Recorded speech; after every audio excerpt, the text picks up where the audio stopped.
Chapter 605. The 3 sentences were like 3 hard stones that jumped out of the air, smashed into the ground, and then bounced up. Even if they eventually shattered, they refused to be deformed in the slightest. Their valiance and stubbornness were hard to describe. Huai Chaoshi was silent for a moment. She, who was confident and arrogant under her ordinary face, did not care about the impassioned Su Lu on the sickbed at all. However, when she heard the 3 stiff sentences, she could not help but feel a sense of vigilance. If the soldiers of the Federation were all tough people like this, the war that was about to come might not be easy to fight. I promised you that I would let you die with dignity. She put down the coffee cup in her hand, looked at his unusually thin face, and said slowly, since you believe that this way of dying is not dignified, and have decided on another way yourself, I can only accept it. If a completely paralyzed captive cannot provide the corresponding benefits for the Empire will naturally not keep you for nothing. I can't say that I look forward to the arrival of that day, because there is no one who is not afraid of death. However, since that day is bound to come, there is actually not much meaning to what you are saying. Far away from his home galaxy, alone in the depths of the Empire's enemy territory, Su Lu, whose life and death were unpredictable, or perhaps destined to die, seemed to have found some of the shadow of the orphan on the clock tower street back then in his last moments. He raised his eyebrows, looked at Huai Chaoshi with a rather playful smile, and said, however, it seems that you have won that bet. The bet between you and me was not fair from the beginning. Huai Chaoshi replied. Then, she took out a small booklet and asked, this is what we found on you when we captured you. Can you explain it? Su Lu glanced at the old booklet, and his thoughts instantly returned to the planet full of ice and snow before the new year like a movie. After being captured and brought to the Empire's Tianjing planet, he had never seen the sky above the enemy's headquarters. He had only seen the endless darkness and the snow-white ceiling of the ward. The people around him were all enemies, and the air was filled with the smell of a foreign land. He missed the past more than any other moment in his life. The subordinates of the 7th Division, the small team of the Nutshell Engineering Department, the mecha group that silently advanced in the snow. He even missed the monster iron 7th Division trained by Du Shaoqing, the highland valley at 3,320 meters, the glacier forest at 5,460 meters, the road lost in the snow and the deep pits beside the road, the corpses of countless Federation civilians in the pits, the diary of an Empire officer, and the gray eyes of a little Federation girl that couldn't close. I believe you have already read this booklet. Su Lu replied. This officer named Arthur was executed by your own people because he was unwilling to carry out the Expeditionary Army's order to kill. I have to say, he's the first person from the Empire that I wouldn't describe as a beast. Huai Chaoshi narrowed her eyes, and the coldness gradually grew, but she didn't say anything. Su Lu didn't seem to feel that pair of cold eyes at all. He continued to frown and said, you asked me earlier about my unwillingness. In fact, I really do have a lot of unwillingness. He calmly looked into Huai Chaoshi's eyes and said, you are the butchers of the universe. It's a great regret that I can't completely destroy you. Huai Chaoshi was silent for a moment, then shook her head and said with slight mockery, I thought that after taking you to Liban to read our textbooks, you would have a relatively objective and clear understanding of history. I didn't expect you to still be a piece of trash that was brainwashed by the Federation. Don't you think it's a bit ridiculous for the Empire's princess to say the words brainwashing to a Federation citizen? Or do you think that the role of the Imperial Expeditionary Force's Royal Supervision Group is only to direct the chorus? Su Lu refuted without any trace of politeness. This is war. Huai Chaoshi coldly said, there has never been a just war in the history of the universe, especially when this war is between the Empire and the Federation. You have even less of a moral chip to take out. War is naturally only war. George Carlin has said this many times. Su Lu stared into her eyes and said, but war is definitely not about slaughtering civilians. Your Federation's army isn't all a model of morality like you. The mockery on Huai Chaoshi's lips grew even stronger. If you flip through the history of the empire's resistance against invasion, you can find countless examples that show that your comrades are actually no different from wild beasts. Su Lu was silent for a very long time, then he slowly replied, "What's wrong is wrong. This has nothing to do with who's wrong or which camp they belong to. If you encountered this kind of situation in the army, how would you deal with it?" Huai Chaoshi looked at him like she was looking at an idiot. "I don't know." Su Lu replied very honestly. "But don't misunderstand. I'm playing the role of a moral pretentious prick right now. I've always lived according to my habits. Whether it was assassinating Macklin or fighting you on the front lines of the West Woods, I simply thought that these things should be done, so I did it. Prince Macklin is the most outstanding member of the royal family in the history of the empire, and he is also my uncle," Huai Chaoshi said calmly. "Thank you," Su Lu said very seriously. With these two simple sentences, he understood the true identity of the seed of the empire who had died under his pen. He also understood that for him to have killed Macklin with his own hands to have a relatively dignified death, this princess by his bedside must have put in a lot of effort. Huai Chaoshi gently placed the diary of the empire's military officer on the table, then looked at the old diary cover in silence for a long time. Perhaps she was imagining everything that had happened in the West Woods that year in her mind. The temperature in the ward is not bad. She woke up from her thoughts and looked at the beads of sweat on Su Li's forehead. She said calmly, "Do you feel very hot?" At this moment, beads of sweat the size of soybeans were continuously pouring out from the roots of Su Li's hair and then dripping down from the corners of his eyebrows, instantly wetting the entire pillow. His thin cheeks were abnormally pale, and his tightly pursed thin lips were trembling non-stop, but the smile in his eyes was still so natural. "Not hot." Su Li's voice became more and more hoarse. Huai Chaoshi finally could not help but frown and shake her head. She said, "Why hold it in?" After saying this, she turned and left the ward. Just as the ward door closed, Su Li's spirit suddenly relaxed. Although his paralyzed body could not show anything, the sweat pouring out of his thick black hair suddenly increased. His brows were tightly furrowed, and there was no longer any smile on his face. His lips were painfully pulled open, revealing a mouth full of white teeth. Blood continuously seeped out of his gums, making him look extremely wretched. Ever since he woke up from his near-death coma, he had been enduring immense pain. His body could not move, but his internal senses had become even more sensitive. The collapsed power channel had become countless sharp fragments, wantonly cutting in all directions. His nervous system had been severely damaged, but he could very sadly clearly feel the pain of these small knives cutting into his flesh. There was also the mysterious burning power that had finally broken through the barrier. Although it was no longer suppressed by the power of Huai Caoshi's finger, it could no longer be controlled.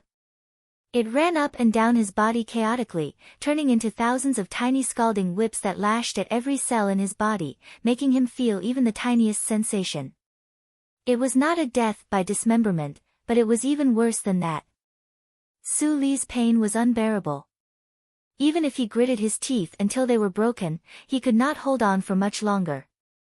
If Huai Chaoshi had not left just now, he might not have been able to hold on any longer.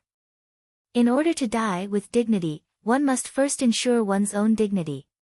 He insisted on this, so he smiled and mocked the conversation, refusing to let the muscles on his cheeks twitch because of the endless pain. Sweat flowed down his body like a river, wetting his pillow and bedding for an entire night. It was only when the unfamiliar morning light of Tianjing seeped in through the window that he, whose face was extremely pale and weak, realized that he had been fighting that kind of pain for an entire night. How many people in this world could endure this kind of pain? To be able to endure something that ordinary people could not, they were naturally not ordinary people. This kind of person would most likely achieve great things in the end, as long as they did not die in an accident in their career. This was because they had too strong of a willpower and will that supported them to fight to the death against something that they could not endure. Su Lu could endure it because he was unwilling. He had not worn his general's uniform and returned to the dark and boring Donglin mining area to take a look at the cafe, the pub, the library, the big recuperation center, the long-legged policewoman and the police officer called Bao Long Tao. He had not seen the men and women on S1 complete their stories. Tai Ziyuan had not gotten married. How was Miss Bai going to wrap things up? Would Zhou carry little Lu Hua and stand under that building to wait for someone to return home? He had not personally caressed Jian Shui'er's black hair. He had not once again used Shang Qiu's greatness to warm his lonely right hand. He had not yet returned the kindness of that beautiful girl. He had not yet found out the truth behind that uncle's death. He had not yet driven the turbocharged MXT to the road in the middle of Lin Mountain to have a crazy race with that bunch of idiotic sons of the senators. He had not yet concealed his identity and gone to some crazy place to dance and have fun. He had not yet forced by Magnolia to cut off that annoying strand of hair that floated in front of his forehead. He had not yet brought Xiong Linquan to carry De Lin's gun to help De Wincy snatch his sister from the 13th floor. He had not yet gotten sick of singing that song with Shi Qinghai. He had not yet had the time to tell everyone that he was Su Lu, the orphan of Donglin Su Lu, and not the soldier Su Lu. How could he be willing to die? Suicide was a battle, but it was also a new gamble. In a situation where he had nothing to lose, he could only gamble with his own life on this last gamble. With difficulty, he turned his head to look at the first ray of morning light from the willow tree outside the window. Su Lu breathed rapidly and tiredly. An abnormal blush appeared on his pale face. In the Empire, this ray of morning light should be called the white belly of a fish. Only a dead fish would show its ugly white belly to fishermen or tourists. He was not dead yet. This was good. Chapter 606. The maple trees outside the window were moving, and the wind was blowing through the treetops. The morning light shone in through the window and onto the hospital bed. The nervous system in his body was fine, but the complicated and elusive energy channels that flowed around the nerves were broken. The injury, which was indescribable, had successfully interfered with the transmission of information from the nerves. As a result, there was an additional paralyzed and weak patient on the hospital bed. The ants that rose in the morning under the old trees, the birds that sang in the breeze, the cracks in the sturdy building walls, and the people who were watching from behind the walls. Everything on Tianjing planet seemed to be moving, except for the frail and weak body on the hospital bed. Fortunately, his heart could move. As long as his heart could move, it was fine. As the thoughts in the deepest part of his mind revolved, the paralyzed body on the hospital bed seemed to move in a space that was connected to reality yet was completely separated from it. Raising his knees, extending his arms, twisting his waist, lowering his hips, bending his elbows. The 10 strange postures that were imprinted in his mind were slowly displayed one by one. The familiar burning and trembling sensation finally appeared once again. Although it only appeared in his mind, it still made him feel extremely relieved. The barrier that Huai Chaoshi had struck into his body with a strange method was shattered because he had gambled with his life. The burning power that had been blocked for many days was like a flood that had suddenly been freed. It fiercely surged out, smashing the dam and scattering to every corner of his body without any sense of direction. Then, it transformed into sharp knives and thin whips that whipped and cut his sensitive areas, bringing him endless pain. However, at this moment, following the postures in his mind, the speed at which the flood spread around his body seemed to have slowed down a little. The sharp knives that were cutting everywhere seemed to have become a little blunt, and the thin whips that were whipping randomly seemed to have become a little shorter by an inch. Although this change was extremely subtle, it was extremely clear to Su Lu, who had to constantly resist the unbearable pain. He didn't know how all of this had happened, but he knew that changes were ultimately good things. However, it seemed that the scattered fragments of power had some kind of innate resistance to this kind of request. Every time he tried to pull back the fragments of power that were far away from the fixed channel, his spirit would be greatly depleted. Moreover, it was like holding a sharp blade with one's bare hands. It was so painful that it was dripping with blood, incessantly and vividly, to the extent that it was unbearable. Sulu, who was lying on the hospital bed, was well aware of this principle. He closed his eyes tightly and cautiously experienced this feeling. He valiantly and resolutely endured the more and more terrible pain. This pain made his pair of dark eyebrows deeply furrow, like an idiot thinking about a philosophical problem. Beads of sweat the size of soybeans converged into a river and flowed down, instantly drenching the clothes and sheets. After an unknown amount of time, Sulu finally opened his eyes. His eyes, which were usually sincere, amiable, and bright when he was in the Federation, were now filled with endless exhaustion. There was even a trace of fear and regret that was rarely seen in him. This kind of pain was too terrible. It wasn't like using a bare hand to hold a sharp blade. To be more precise, it was like a newborn baby's delicate hand holding a sharp blade that had been burned red. Every time his mind came into contact with the scattered power in his body, it would produce a similar feeling. During this process, how many times had he come into contact with this kind of thing? Again, how many people in the world could endure this kind of pain? He was the most persevering Donglin stone of the younger generation. However, under this round of increasingly painful torture, the moss on the stone's surface had already peeled off, and cracks had already appeared on the stone surface.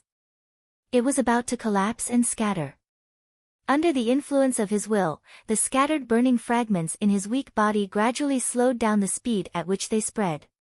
It was like the universe in the later stages of the Big Bang suddenly ushering in a long period of peace.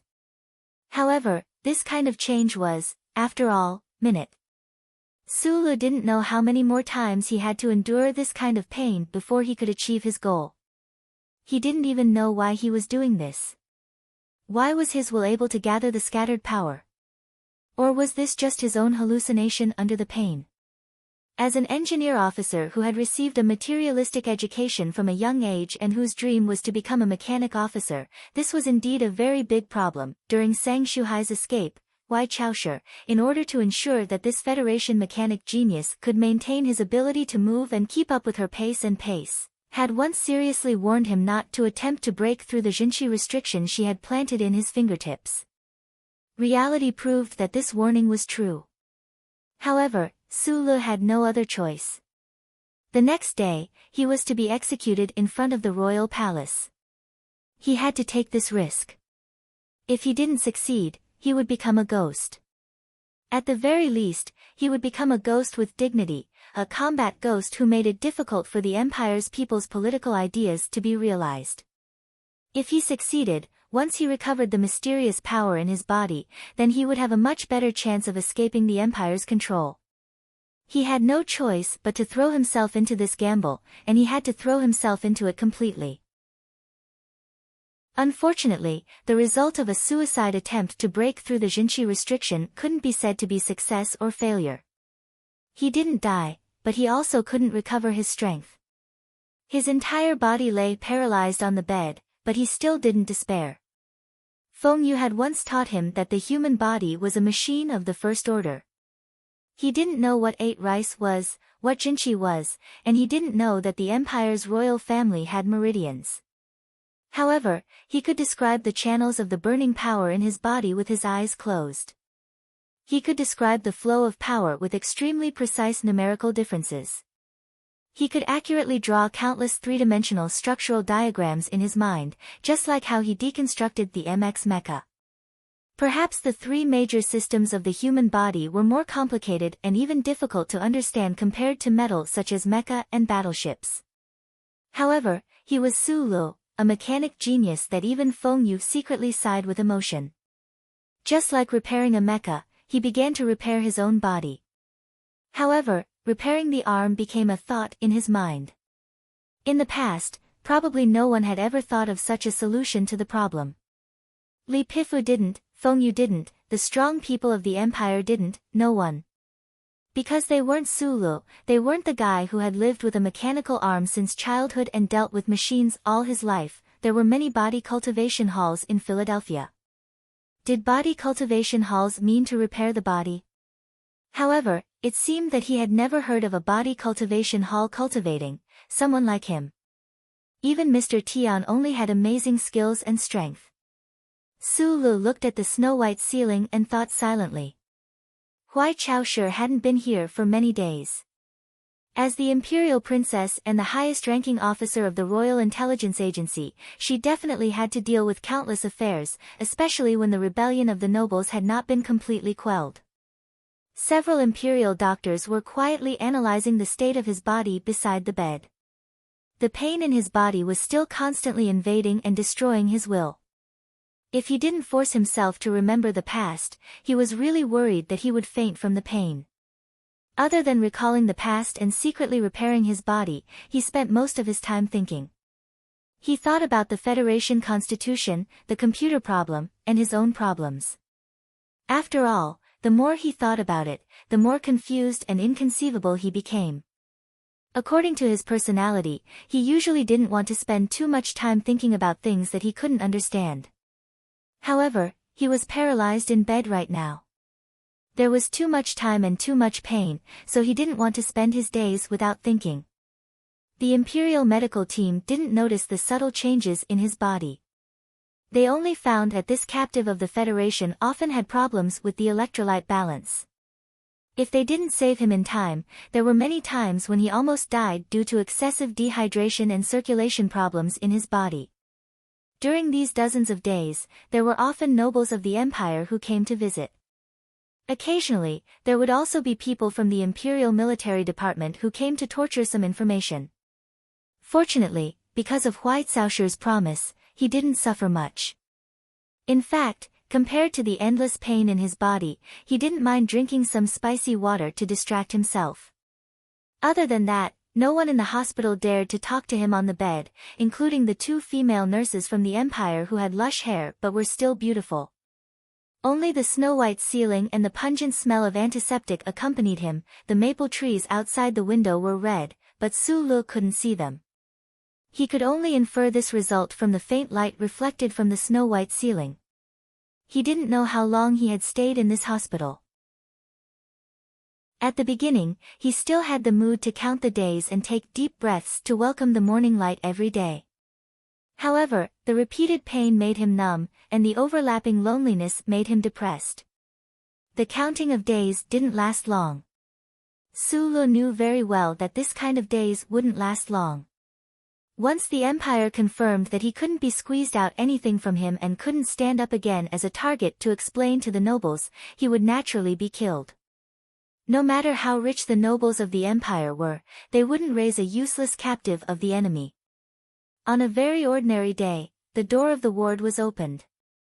A team of fully armed elite soldiers of the Empire walked in and took control of the entire ward in silence. Was it time? Su Lu watched this scene with narrowed eyes. He took a deep breath and waited calmly and weakly. His right index finger covered by the bedsheet trembled slightly. At this moment, several nobles of the Empire in luxurious clothes walked in. One of them was about 40 years old.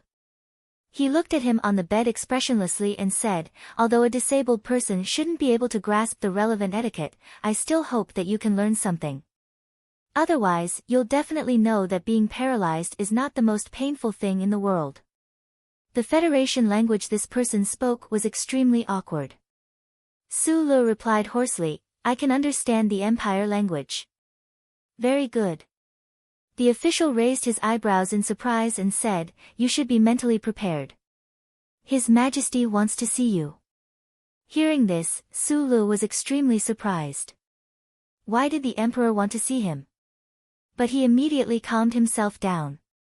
After a moment of silence, he said with difficulty, "I don't think this is an honor." This was not an honor, but an opportunity. The index finger under the bedsheet slowly relaxed and then became motionless. Chapter 607. It was around autumn. Red and yellow leaves covered the streets and alleys of Tianjing Planet. For light green jet cylinders flew past the treetops at a low altitude, like the tip of a pen brushing past the bright colors. Then, they landed at an airport outside the center of the capital city. The group changed to military vehicles and headed toward the center of the city along the spacious high-grade roads that extended in all directions like a spider web. They arrived at their destination in the afternoon. The majestic and cold side door of the palace slowly opened, and a group of guards wearing royal military uniforms walked out. They silently took a moving self-restraining bed from the fleet and headed into the depths of the palace. The white restraints were like spider silk, tightly binding the thin, weak, and paralyzed young foreigner on the moving bed, making him look like an insect that was about to be sucked to death. Along the way, the Empire's people didn't use equipment to control Su Li's vision and hearing. He was finally able to take a look at this city that only existed in the imagination of the Federation people, the Empire's capital city of Tianjing Planet. The vast maple forest on the outskirts of the city, the extraordinarily wide highways, and the unique architecture all brought him a great shock. It must be known that although the Federation had paid a great price to obtain an image of this huge city, very few people were able to see it with their own eyes. However, all the Federation people who had seen the capital city of Tianjing Planet should be dead, right? Su Lu was very clear that no matter what the Emperor's intentions were for summoning him, death was already very close to his body. Being able to see the Empire's capital city before his death and feel the atmosphere that the Federation people would rarely experience in their entire lives, according to his inherent nature, his eyes should emit a greedy and emotional glow. However, there was only calmness in this pair of small eyes today. Even though his heart was shaken when he saw this majestic palace that was known as the most magnificent human building in the universe, he controlled his facial expression extremely well. The Empire's soldiers who were pushing the bed into the depths of the palace noticed the calmness of this Federation captive and couldn't help but have a strange feeling. Su Lu narrowed his eyes and looked at the huge cylindrical alloy building that pierced through the clouds in the distance. He guessed that it was probably the palace where the Emperor lived in the rumors. He was shocked again, but the expression on his face became colder and colder. How many truly important moments in a person's life could there be? Marriage, childbirth, funeral. Today, he, a soldier of the Federation, was going to meet the Federation's greatest enemy, the warmongering, arrogant, and cruel Emperor of the Empire. If he didn't pretend now, when would he? At this moment, he missed the wide sunglasses that Zhou Yu had given him. He felt that he should be Du Shaoqing, riding the maglev elevator that had long been forced to eliminate by the Federation's Energy Management Committee because of its huge energy consumption. It did not take long for them to reach the sky from the ground of the palace that was full of flowers, trees, and surveillance equipment. It was really the heavens. The sun in the distance moved slowly toward the horizon. The clouds just had a hint of sunset aura. Golden light rose, red, and people seemed to be floating outside the building. It gave people a feeling that they were within reach. Those who lived here day and night, no matter how firm and steady their minds were, would still be moved higher and higher by the distance from the ground and the drifting clouds around them. They would become more and more indifferent. They would become more and more used to looking down on the common people and take it as a lifelong pleasure.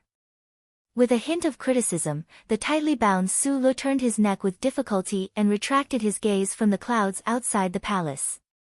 He narrowed his eyes and looked into the darkness in front of him, looking at the back figure in the depths of the darkness. That figure belonged to a middle-aged man.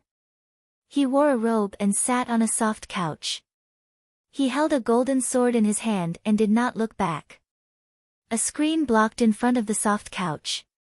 There were golden sunflowers painted on it. At this time, the sunset outside the building reflected the golden light, making the screen seem like it was going to burn. The sunflowers seemed like they were going to come to life. However, all of the dim light fell on the middle-aged man's back and became dim.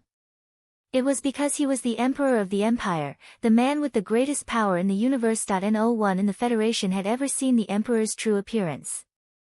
They only knew that he was called Huai Fuchai, the 79th Emperor of the Empire's White Hibiscus Dynasty, the unmatched monarch of the entire Left Sky Star region. In reality, not even the Empire's ordinary nobles and commoners knew what their emperor looked like. Ever since he ascended the throne, he had never appeared in any of the Empire's media, nor were there any images leaked out. The Federation's research concluded that this emperor was deliberately maintaining a sense of mystery in front of his subjects. This was to facilitate the protection of the imperial family's shaky rule. In many relatively strange discussions, people even called this emperor and the intelligence chief of the Green Dragon Mountain anti-government army as the two most mysterious people in the universe. Su Lu did not believe this. In his opinion, that uncle with a mouth full of rotten teeth was the one who truly deserved the word mysterious. But as a soldier of the Federation, to be able to see the Emperor of the Empire with his own eyes and come into contact with him at such a close distance, how could he not be excited? As the screen of golden sunflowers grew closer and closer, that robed figure grew clearer and clearer. Su Lu grew more and more nervous. Ever since he fled Donglin, he had seen many powerful figures with extraordinary auras. He was also a frequent guest at the presidential residence's private banquets. However, for some reason, he always felt that the emperor under that robe gave him a particularly strong sense of oppression. Was it the smell of power or the smell of death? Was it the identity of the emperor or this person himself? Su Lu could not tell clearly, but he could be sure that in his entire life, it was probably only when he first saw the war god Li Pifu in Qingqing's military prison that his mind would be shaken like this. Behind the screen stood Huai Chaoshi. In front of the soft couch, there was a white-haired aristocrat of the empire. He was half bowing and softly saying something. The emperor under the robe slowly raised his right arm. This simple movement was enough to stop the millions of soldiers at the same time. The faint mist outside the palace seemed to have paused for a moment. The aristocrat's narration came to an abrupt end. The emperor's voice was a bit low, like a thick book being blown by the wind. Did you kill Prince Delin? Yes. Su Lu did not look at Huai Chaoshi behind the screen. Narrowing his eyes, he stared at the back of the emperor and answered calmly, as if he was answering a small question in a cooking program. Did you activate the charter on 3320? Yes. Did you kill Prince Carlton? Yes. The emperor did not turn his head. His eyes should have fallen on that old aristocrat. He let out a few strange laughs. What's the relationship between you and Nasri? Never heard of him. Well, I heard that his last name was Feng Yu over there. The emperor slowly turned around. His face was cold and graceful. Hearing the last question, Su Li's pupils suddenly shrank. He felt that the band around his neck suddenly tightened, making it difficult for him to breathe. Chapter 608. Su Lu had always thought that other than the few people in the Lees of Philadelphia, no one in this world knew about the relationship between him and Feng Yu.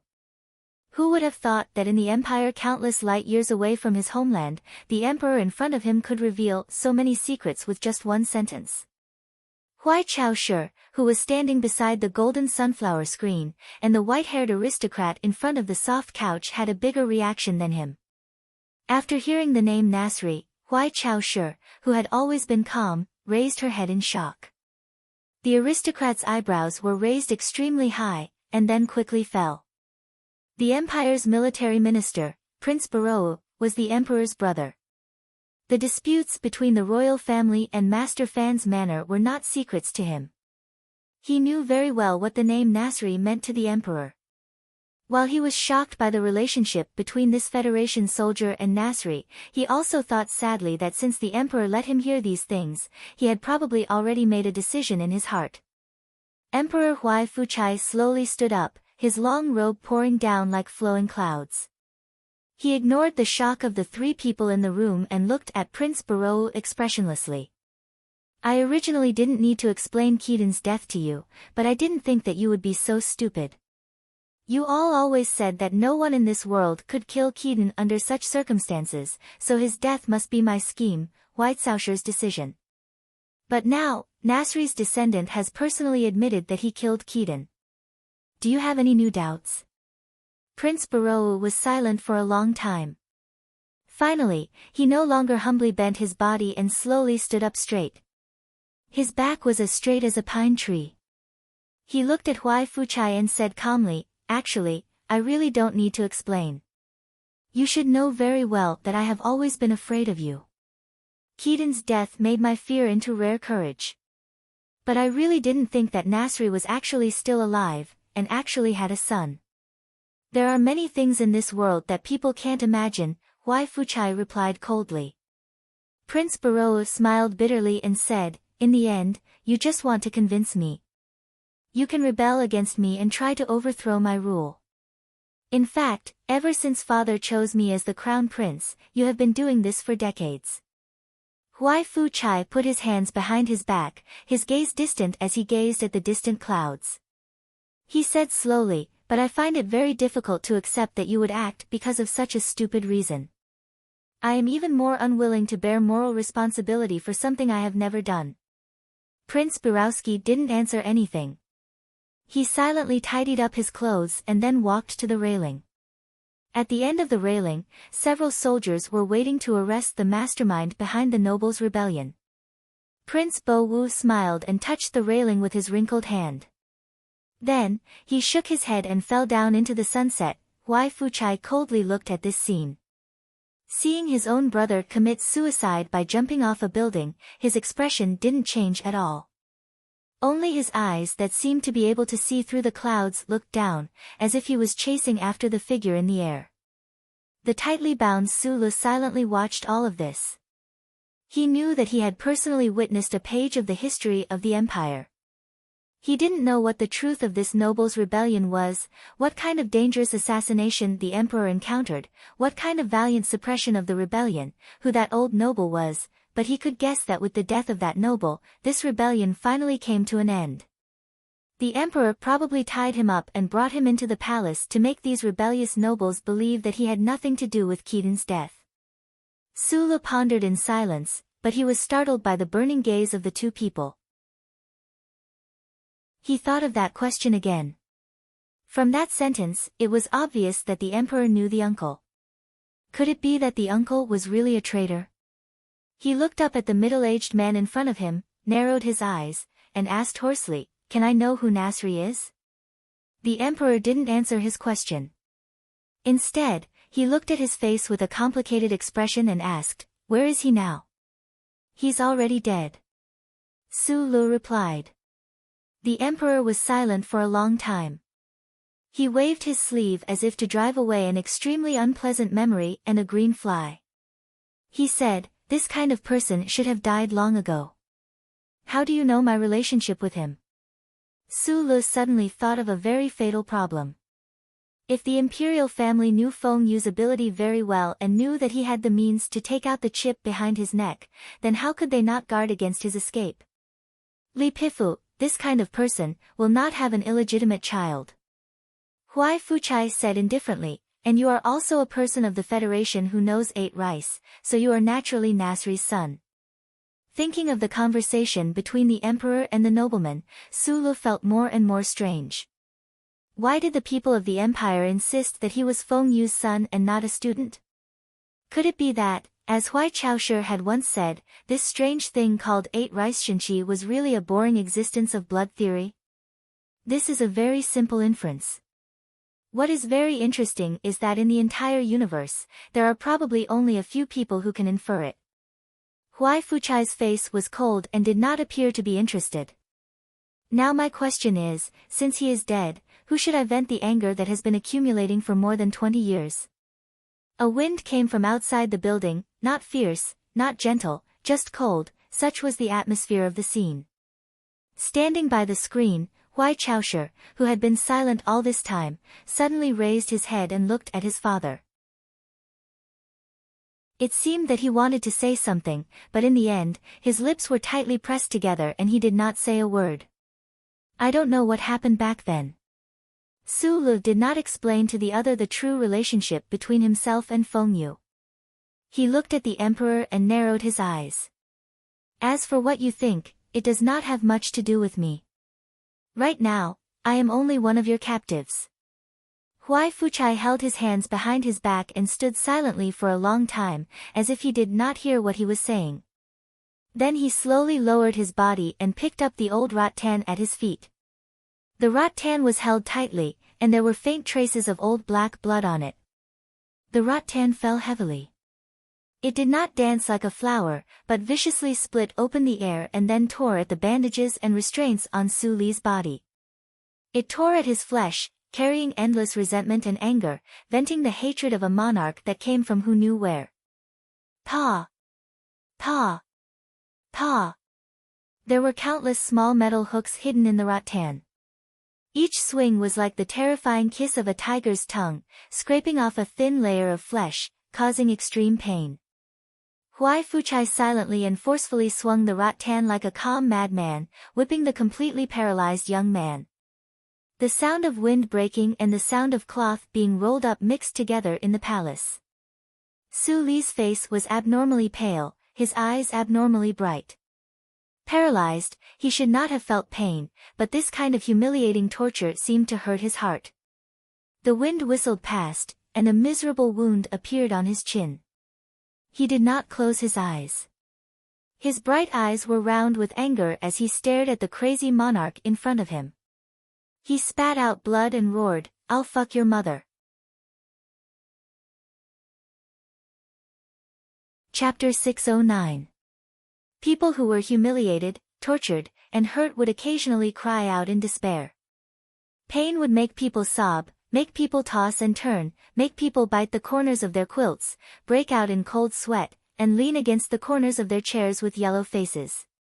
Sometimes, it would also make people unable to help themselves from cursing out vulgarities that they would never have cursed under normal circumstances. The merciless and humiliating whipping of the thorns, the bloody marks on his chin and the flying red bandages, stimulated Su Li's heart. Therefore, he angrily shouted out a profanity about the emperor's mother. "Fuck your mother." In the vast universe, who dared to say such words to the emperor of the empire? Not being afraid of death was far from enough. That person had to clearly understand that they were going to die. Coincidentally, Su Li met these two conditions. Therefore, he wantonly said those words, pleasing his cold and angry heart and balancing the fear before death. The 4 words that the paralyzed and weak person seemed to have used up all of his strength and energy to burst out were like a clap of thunder, instantly spreading throughout the entire palace. The servants of the empire in the distance looked up in shock. The golden sunflower on the screen nearby turned around and pretended not to hear it. Huai Chaoshe opened her eyes wide and looked at the pale-faced person under the flying thorns in disbelief. She stared at the bloody foam in the air. These words must have clearly reached the ears of the emperor, but his expression did not change in the slightest. The hint of madness in his indifferent and graceful appearance continued, and the thorns in his hand continued to fall down one after another, landing on Su Li's body, venting his many years of frustration. The emperor stared at Su Li, who was tightly bound, but the gaze in his eyes seemed to pass through his face to the face from countless years ago, the two faces. The thorns in his hand swung down slowly and steadily in a gentle but heart-palpitating rhythm, breaking through flesh, splashing blood, and bringing pain. That person was already dead, and the resentment of the past could no longer find a target for revenge. Just like the rosy clouds in the sky, the bright moon in the water, and the sunflower in the mirror, how could they be satisfied without any real feedback? As a result, he placed all of the resentment that no one knew about on the thorns, landing on the body of this Federation youth in front of him, turning them into blood that splattered everywhere. Because you are his descendant. The vines fell directly, as if to whip some kind of cowardice in the heart. The Emperor Huai Fuchai's expression was indifferent, the madness in his eyes gradually receding, becoming increasingly cold. Fuck your mother. Su Li also widened his eyes and stared at the Emperor of the Imperium, who was right in front of him.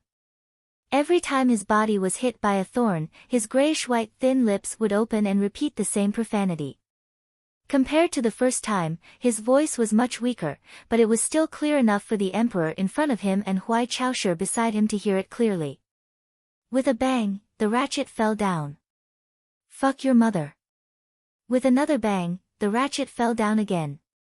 Fuck your mother again. As many as the ratchet fell down, I'll fuck your mother again. Fuck is a kind of attitude towards life.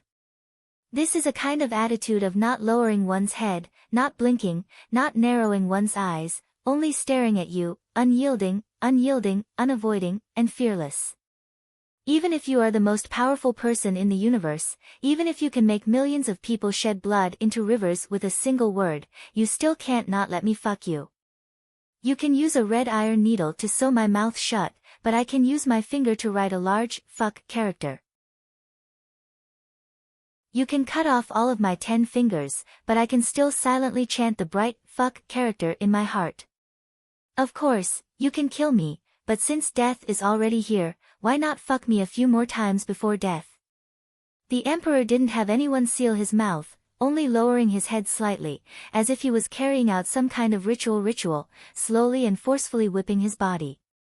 Sulu also lowered his head slightly, staring straight at his face, as if returning some kind of courtesy, slowly, softly, and forcefully uttering a curse. Pa fuck your mother. At the time, the situation in the royal palace was like this. The great emperor and the brave Federation hero, because of the unique part of each other's temperament, became two seemingly expressionless but, in reality, unusually crazy fighting cocks with black and red coxcombs raised their necks and looked with disdain at the world and the other side, carrying out a childlike confrontation with each other using one curse word after another. The trembling imperial servants and female officials kneeling outside the palace would find it difficult to forget the scene they saw today for a long time in the future. In reality, at the time, they thought that after hearing the countless dirty curses of the Federation madman toward the emperor's mother, they would certainly be immediately executed to prevent the filth from spreading to more people's ears. Unexpectedly, the emperor didn't execute them afterward. Perhaps it was because the emperor was too tired. The blood-soaked bandages fluttered in all directions like the feathers of a bird. They then fell and spread out around Su Li's body in a large area. Some of the blood had solidified into black paint, while others were as bright as new blood. There was even more blood that flowed out from the large and small wounds on his body and dripped down his thighs to the ground. It was an unusually terrifying sight. Su Li did not faint. Because of the excessive blood loss, his cheeks were unusually pale. A trace of indifference and ruthlessness still hung on his face. His head drooped weakly, but his eyes were still forcefully open. He stared viciously at the emperor in front of him. It looked like he was rolling his eyes in disdain. Huai Fuchai's right hand held the whip tightly. There was a trace of loneliness in his cold expression. Under the robe, his chest rose and fell continuously. The long period of whipping seemed to have used up a lot of the emperor's strength. His gaze was still calm, but there was an additional trace of complicated and indescribable emotion in his expression. He looked silently at the bloody man in front of him and listened to the last curse word that was so slightly hoarse that it was almost inaudible. Suddenly, his brows furrowed and he let go of his right hand. The blood-stained whip fell into the pool of blood and bloomed with a few blossoms of blood. Huai Fuchai silently turned around and walked past the giant golden sunflower screen. He walked back to the dark and noble soft couch. Gently brushing his robe, he calmly sat down. He stared blankly at the large classical brick wall. He seemed to be somewhat tired. Then he raised his hand and waved it tiredly. 2 fingers cut through the air, deciding Su Li's life and death. In the sea of mulberry trees, you gave me some surprises, but compared to that, today I feel even more admiration. Outside the maglev elevator, Huai Chaoshi looked at the blood-covered Su Li. After a moment of silence, he said, I am very sorry. The dignity I once promised has been a little unexpected today. However, I can guarantee that you will die by execution and not by torture. The half-lying Su Li struggled to open his swollen eyes. He wanted to say something, but in the end, he could only weakly spit out a few drops of blood. He could only helplessly smile. Huai Chaoshi took a handkerchief from a subordinate's hand and helped him wipe away the blood at the corner of his mouth. The Empire's medical team had already rushed over. Large doses of cardiac stimulants and muscle relaxants were injected into Su Li's body. The smell of the medical glue, for a short time, actually covered up the fragrance of the flowers in the royal palace. After a period of treatment, Sulu finally recovered some of his energy. In a raspy voice, he said in a low voice, "Just now, seeing your emperor's hand gesture, I should be immediately executed. Why are you still treating me?" I said, "I will let you die with dignity." Huai Chaoshi furrowed his brows slightly and replied, "I cannot stop the emperor's anger, but before you die, you will certainly enjoy the treatment a soldier deserves." "I won't say thank you." Su Li's eyes were so swollen that only a slit remained. He looked at Huai Caoshi's face through the slit and suddenly remembered a derogatory proverb from the Federation. In a raspy voice, he said, "Because I won't express any thanks to those who want to kill me." "If you had the chance to kill me, what would you do?"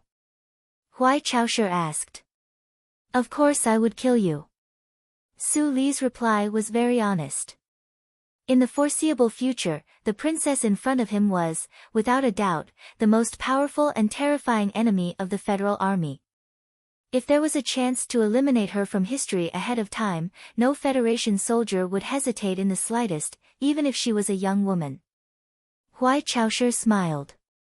To be able to prove one's ability from the mouth of the most outstanding enemy officer, one's mood was not too bad. "Before you die, what words do you have to say?" "In the future, when the Empire occupies the Federation, I can pass on your words to the people of the Federation." The Empire occupies the Federation? The weak Su Lu was not in the mood to continue arguing with her. He blinked with difficulty and asked, "Are these my last words? When did the Empire treat the captives of the Federation so well?" "This is to thank you for bringing back the diary of that officer," Huai Caoshi replied. Was he going to give out his last words again? Su Lu thought of the conversation he had with Bai Yulan on the summit of White Cliff Peak at 3,320 years ago. A trace of emotion appeared on his wounded and miserable face. After a long silence, he looked at Huai Caoshi and said in a raspy voice, "I don't have any last words. I just want to know what Feng Yu, that Nasri you all speak of, what is his relationship with the Empire? He is one of the people closest to me in my life. The government said that he is a traitor, and the charter determined that he is the #1 wanted criminal, but I don't believe it." Su Lu painfully coughed a few times. He gasped for breath and said, "Your emperor hates him very much. This is very good. He supports my rebellion. This matter is truly very important to me." Hearing Su Li's last request before his death, Huai Caoshi was also silent for a long time. The fingers behind her moved slightly, chasing away all of the doctors and guards. Only the two of them were left in the secluded corner of the royal palace. "The Federation believes that he is a traitor?" An extremely strong trace of mockery appeared at the corners of her lips. "Things in this world are truly very strange. In my opinion, your father and Li Pifu, this pair of brothers, are, without a doubt, the most shameless pair of traitors in the history of the Empire." Su Li's body should be very weak after being crazily whipped by the thorns.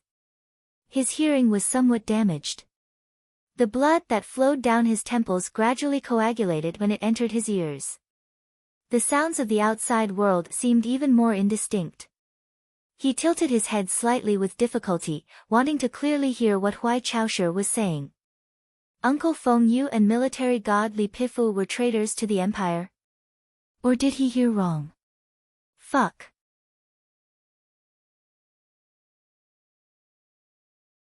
Chapter 610.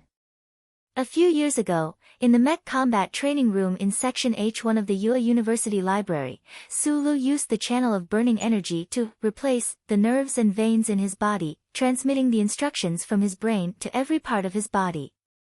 From that day on, he became one of the most thick-skinned people in the universe.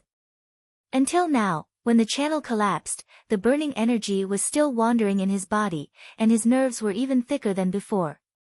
Therefore, many things that could shock ordinary people to the point of prostrating themselves on the ground or even trembling all over could not shake his stubborn heart that was as dull as a stone. Being whipped crazily by the Emperor was a rare treatment, but it didn't shock him. He was weak and paralyzed, and he was brutally beaten until he was covered in blood. His wounds were so horrible that even Zhou might not be able to recognize him, but he was still able to smile. He didn't care, and he wasn't shocked at all. Even when the emperor revealed the secret he had buried for a long time, the secret between him and Uncle Fengyu, the surprise in his heart calmed down, and there wasn't much shock left in him. Until now, when he heard Huai Caoshi's words full of mockery and resentment, he was finally shocked and could not speak for a long time. The god of war Li Pifu galloped in the universe, shining brightly and reaching the peak of personal strength, almost like a god.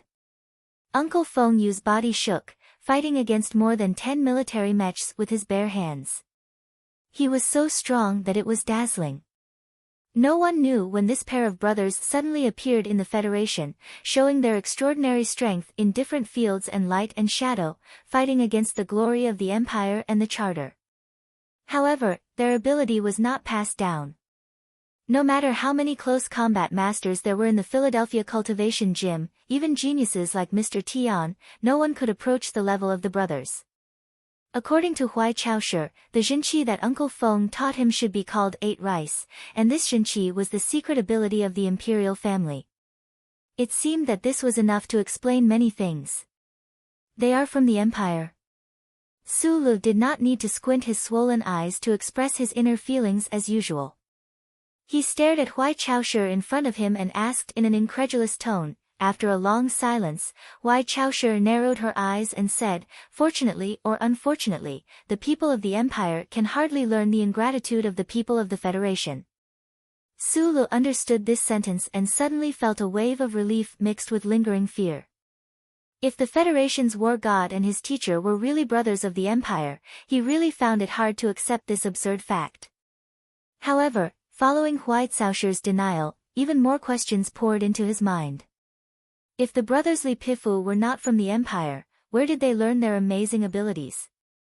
Why was the imperial family so familiar with Uncle Fengyu's incarnation? It was almost evening, and the red clouds were flying diagonally outside the high palace walls. The faint golden afterglow shone through those unknown trees and sprinkled on this quiet corner.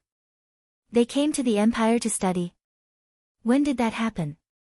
Su Li's mechanic mode of thinking was calm enough and precise enough to immediately grasp the core of the problem. Nasri definitely came to the Empire when he was young, but the story between him and His Majesty should not be known by anyone in this universe. As for Li Pifu, there is no evidence to prove that before he led the army to invade the Empire, he came to planet Tianjing to study. "I don't understand," Su Lu said hoarsely, his voice extremely weak. Huai Caoshi glanced at him, shook her head, and said, "You're about to die, why are you still concerned about this?" "It's because I'm about to die that I have the urge to know these secrets." Su Lu coughed and replied, I don't want to die with 800 question marks in my head. A hungry ghost is uncomfortable, but a curious ghost is even more uncomfortable. Yes, you're about to die. After a moment of silence, Huai Caoshi said, "There's no harm in letting you know about the past of your father and uncle. Maybe you'll understand why the Empire is angry. This must be a very long story." Su Lu smiled with difficulty. "I don't know if I can finish listening to it before I die. I don't know much about the details of what happened back then." Huai Caoshi looked at him and pressed the electric button beside the self-restraining table. She said expressionlessly, "This is a very simple story. It's always good to have a story to listen to before you die." Huai Caoshi returned to silence and walked towards a corner of the palace. The self-restraining table that bound Su Lu made a low electric sound and followed his back as he moved forward, walking further and further away under the bright red sunset. The Empire's military officers and doctors behind did not hear the conversation between the two of them. They looked at the two long and narrow backs that were gradually moving away and could not help but look at each other. Then, they quietly followed from afar. This scene was very interesting. A death row prisoner wrapped in restraints, bandages, and medical glue like a Nanling specialty brown rice bag was like a paralyzed old man who could not walk. He leaned against the self-restraining table and followed the young man in front of him who had his hands behind his back. His body was thin but gave off an aura that was more valiant than the huge palace. They slowly walked under the high palace walls in the twilight. It was like two people who appreciated each other were saying goodbye. It was a farewell. Do you see that building?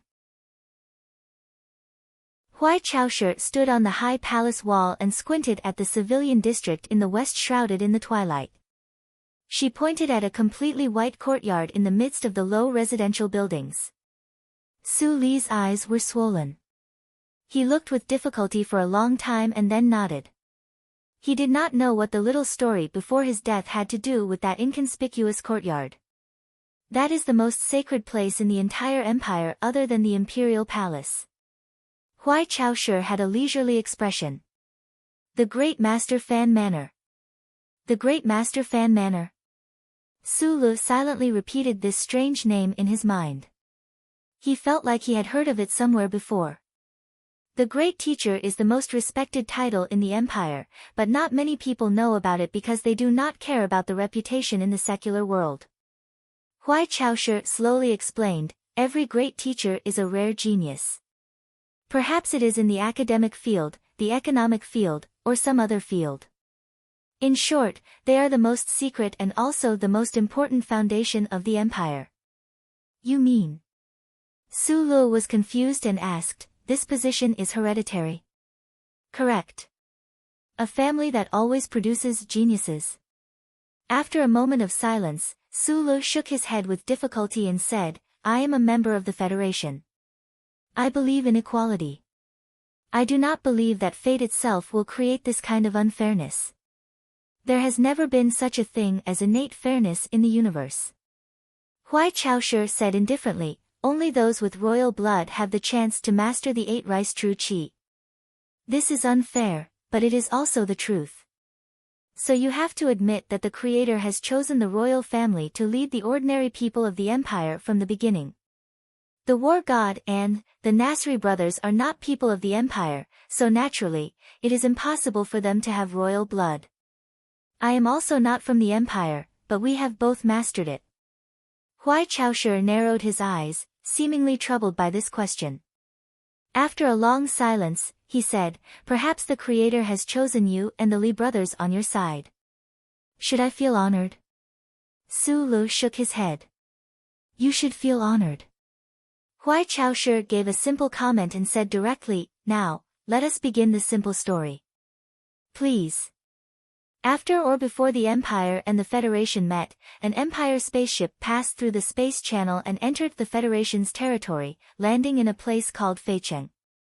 Wait, there are many logical problems at the beginning of this simple story. Su Lu did not care about his weak body and firmly retorted, the Empire's space technology was even more backward than it is now. It was not enough to support a spaceship to cross the galaxy. Besides, even if that spaceship flew over, it would not have been able to hide from charter and silently land in the capital ring. As I said, I don't know too many details. I just want to tell a simple story. Huai Chaoshi stood in the twilight, frowning as if a fire was about to ignite. She was not used to this guy being so stubborn even before death. And I firmly believe that the spaceship can do it, because this is the foundation of the story, because the passenger on the spaceship is the former great teacher. Su Lu was silent for a long time before saying, all right, what's the end of the story? The former great teacher of the empire found a pair of brothers who could cultivate the 8 rice true qi in the Federation's Feicheng, so he taught them. At that time, the pair of brothers were still children. They were pure enough and talented enough. They grew up very quickly, so quickly that they surpassed the great teacher's imagination. The problem was that when they grew up, they were no longer pure. The older brother changed his name to Li Pifu and participated in the invasion of the empire, completely ignoring the fact that the empire was his teacher's hometown. Then one day, this man called Li Pifu assassinated the emperor of the empire. In that battle, he even used the 8 rice true qi he had learned in the empire to kill his teacher.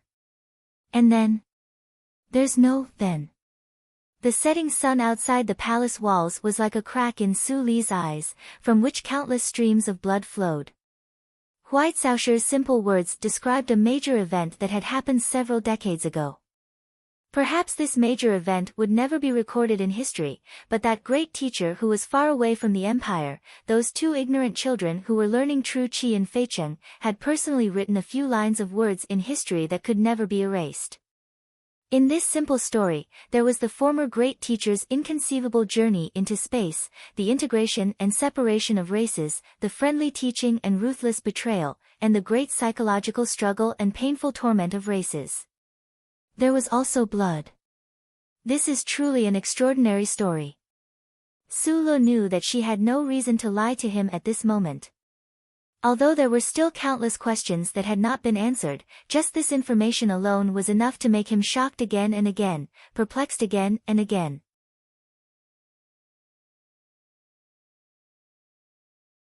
Chapter 611. Decades ago, even in the last constitutional calendar, an ordinary private spaceship swayed alone through countless stars and dust, through the complex and dangerous space channel of the Night Scorpion Nebula, and mistakenly entered a completely unfamiliar galaxy. Somehow, it avoided the omnipresent the glory of the Charter and came to the Federation, which had been in peace for thousands of years. It was so quiet that it was about to decay. At that time, the Federation, the first generation of anti-government forces without any political program, had just taken shape in the Green Dragon Mountain. The leader of Nanshui had not been born yet, and he should not have been born yet. This group of workers who escaped from factories in the 4 states around the mountains only had wrenches and heavy loading machines in their hands, and other weapons in their hands. At that time, the Federation, the 7,000-year-old families gradually hid their huge bodies behind the scenes of the historical truth. The government and the management committee became stronger and stronger, and the strength of the federal military was as scattered and weak as it had been in the past tens of thousands of years. Because there was no enemy, the West Mountain compound was a forgotten corner of the people. At that time, the Federation was a peaceful society.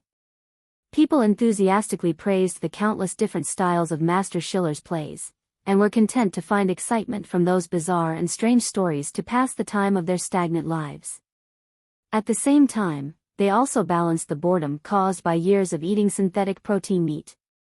At that time, in the Federation, the Zhong family controlled the 4th military region in the West Woods, carefully keeping a distance from the Federation government. In the more distant East Woods region, the lack of crystal resources forced the enterprises under the Tai family to increase the speed of excavation in the deep crust of the earth. From time to time, uncontrollable mining accidents accompanied by small earthquakes occurred in this troubled land. A spaceship from the Empire quietly landed in such a federation. The young man walked out of the spaceship curiously and excitedly looked at everything new around him. There was a small device in his jacket pocket that kept emitting faint blue light. The young man from the Empire hid his identity, avoiding the glory of the Charter and wandering or traveling in the Federation. No one knew where he went and how long he stayed. They could only guess that at some point in time, he saw 2 young boys under the reflection of the snow mountain in a place called Feicheng, a place that had now been designated as a forbidden area by the Federation government. The 2 boys' surnames were Li. The young man from the Empire was pleasantly surprised to find that the 2 boys could actually sense qi. For some reason that no one knew, he chose to stay in a foreign and incomprehensible city to personally educate the 2 boys. Many years later, the young man from the Empire became a middle-aged man with a green beard. Homesick, he returned to his hometown. Many years later, the flames of war between the Federation and the Empire continued. After a night of painful psychological struggle, the 2 brothers chose a completely different direction in life. Because the way they treated war and the way they treated their teacher was completely different from the way they treated betrayal of kindness, these 2 equally brilliant and moving brothers had an intense quarrel and even a fight. Their palms fell down, their teeth bit their tongues, and they were shaken to the ground with blood. Ever since then, they had fallen out. The elder brother wiped away his pained expression and changed his name to join the military. He entered the 1st military region as a 17 mechanic. He wore a military uniform and piloted a mechanical suit, beginning a dazzling career as a military god. The younger brother wiped away his lonely expression and quietly disappeared into the sea of people. From then on, the Federation had one less mechanical genius, but the capital university had one more historical and political scientist. After a few years of blankness, the Federation society had gained many more extraordinary characters. When the Federal Army entered the Empire's territory, a fierce battle broke out. Li Pifu rushed thousands of miles. That black M37 mecha was on the verge of collapse. Like a bolt of lightning, it blasted into the depths of the Empire's military camp that was heavily protected by countless Empire's royal mecha, causing an explosion that changed the direction of the battle. The explosion stirred up a cloud of dust. The Emperor of the Empire fell to the ground with an expression of disbelief. Beside him, an old man looked at the approaching shadow of the mecha with a complicated and inexplicable gaze until it was reduced to ashes. This old man had once been young. He had once traveled the universe. He had once taught two little boys in a puzzling city in the Federation. Many years later, he had inexplicably died at the hands of one of the little boys. At that time, in the dimly lit cockpit of the mecha, what kind of expression would Li Pifu have on his face? After knowing this, what kind of expression would Feng Yu have on his face? After a few more years, Li Pifu, who had already become the Federation's military god, led the Federal Army in a large-scale attack on the Empire. However, because of that strange explosion, all of his previous efforts had been wasted. What did this have to do with Feng Yu's expression back then? Was this how the number one wanted criminal of the Federation, the number one traitor of the Empire, was trained? In the blood-red twilight, Su Lu, bound by restraints, narrowed his eyes and looked into the distance. His face full of red and swollen wounds looked somewhat comical, but at this moment, it was shrouded in a layer of seriousness and even solemnity. Ink painting needed to be left blank. Life also needed blank. Huai Chaoshi had told an extremely simple story, but his mind automatically filled in the blanks left behind. Countless scenes flashed before his eyes like they were real. He was inexplicably shocked, and his heart was filled with endless emotions. What was history? This was true history. Those secret scrolls of the magnificent era gradually unfolded before his eyes. Moreover, these scrolls were also related to him.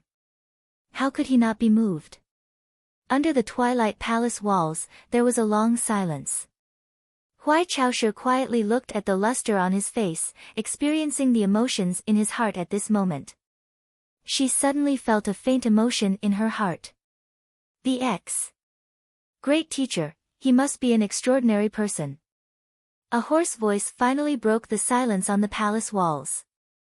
Su Lu narrowed his eyes and looked at the conspicuous white courtyard in the distant commoner district. Someone who could enter the Federation alone and avoid the glory of the charter was obviously not simple. What was even more frightening was that he was actually able to teach Li Pifu and Uncle Feng Yu, these two terrifying powerhouses. Huai Chaoshi didn't answer with her hands behind her back. In the eyes of the Empire's royal family, those fellows from the great teacher Fan Manor never needed to be suspected. But I still have a question. There is no way to find the answer from this story. Su Lu turned his head with difficulty and asked in a hoarse voice, "Why does your father hate Nasri so much?" Huai Chaoshi slowly closed her slightly narrowed eyes. In the gradually cooling night wind, she pondered for a long time. She thought about the anger her father had when he launched the attack on the West Woods, the anger today, that Federation national girl and the metal bracelet on her wrist. I don't know. She paused for a moment and suddenly said, "The Empire's royal family has been connected by marriage with the great teacher Fan Manor for generations. My mother is the youngest daughter of the former great teacher Fan, but I heard that she died many years ago." Vaguely, Su Lu always felt that Huai Caoshi's words revealed a trace of quiet emotion, as if she wanted to say something but couldn't say it. The setting sun in the distance fell a little lower, but the sunset in the sky was a little thicker. The twilight on the palace walls was even thicker. He looked at White Saoshir's pair of black eyebrows that were about to completely burn on her delicate face and said, "Thank you for telling me this before I die." "Yes, and thank you for telling me those secrets on the spaceship, although it seems that I can't win this bet." Thinking of the bet with Su Lu without words, White Saoshir's eyebrows raised slightly, and she smiled but didn't say anything. When it was time to say goodbye to each other, the two of them were the best of the younger generation in the Federation and the Imperium. They were destined to be enemies who could not live under the same sky, but they had fought together, escaped together, and talked to each other. "After you die, I might be even lonelier. This is indeed a regret." Huai Chaoshir narrowed her eyes and said calmly, "You won't be lonely for too long." Su Lu understood what she meant. He also narrowed his eyes and looked at the sunset on the horizon. He said with a difficult smile, "In the future, you will meet a guy called Li Feng. He's younger than you and me, but when it comes to mecha combat, he's actually stronger than me. The legendary madman Li. With your endorsement, I don't think I'll be too disappointed." Huai Chaoshir said expressionlessly, "But I regret that I can't fight with you. After you die, it'll probably be difficult to find another partner in this universe who can fight with me." Yes, the feeling of fighting side by side with Sang Shuhai is really not bad. Su Lu paused for a moment and then smiled. "But the question is, if we work together, who has the right to be our enemy? No one. Humanity has never encountered a truly hostile intelligent species in the universe." Huai Chaoshir suddenly raised the hand behind her back and stretched lazily in the twilight. She said calmly, "So we can only fight with ourselves. We're all humans. Both sides know this very well. But neither side will admit it unless one side completely defeats the other. Why bother?" Su Lu shook his head. "Our generation probably doesn't have the wisdom to solve this problem. Let's leave it to future generations." Huai Chaoshir also shook her head. The twilight was as red as blood. Huai Chaoshir looked at his tragic face and nodded slightly. "Goodbye. I understand. This means we'll meet again in the next life." Su Lu smiled and nodded. Huai Chaoshir stood on the wall and watched the back of that figure being escorted away by the Empire's soldiers. Her brows slowly furrowed. This fellow who clearly knew he was going to die did not have the slightest trace of madness. He was actually so curious about the past. After knowing the answer, he was so satisfied and smiled so sincerely. Unless one had a pure heart that had been washed by the clear spring of the snowy mountains for 1,000 years, who else could do this? Watching that figure disappear into the twilight, she suddenly thought of the words engraved on the stone wall of Great Master Fan's manor, "The future of those with pure hearts is boundless." She had spent her childhood and the first few years of her adolescence in Great Master Fan's manor. She had never liked these words with a sour and literary tone. She had silently cursed them countless times, but today, she suddenly felt that these words were somewhat reasonable. It was indeed easy for pure people to become strong. She stood in the night wind on the palace wall, silently thinking for a long time. Only when the twilight completely disappeared and the darkness enveloped the houses and the white courtyard did she slowly raise her head. At this moment, an imperial major ran over and heavily kneeled on the ground. With a trembling voice, he said, "Your Highness," he ran away.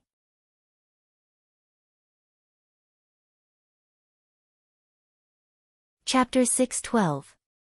In the instant that Huai Chaoshir raised her head, she was lamenting over Su Li's death. In her noble and lonely life, there was one less opponent who was qualified to be her enemy. As a rare person with sufficient strength and qualifications to sigh so deeply that no one would feel disgust or ridicule, in an instant, this sigh of regret quickly transformed into a firm determination. The late emperor and the great teacher had both died at the hands of Li Pifu. My life's goal is to defeat Li Pifu.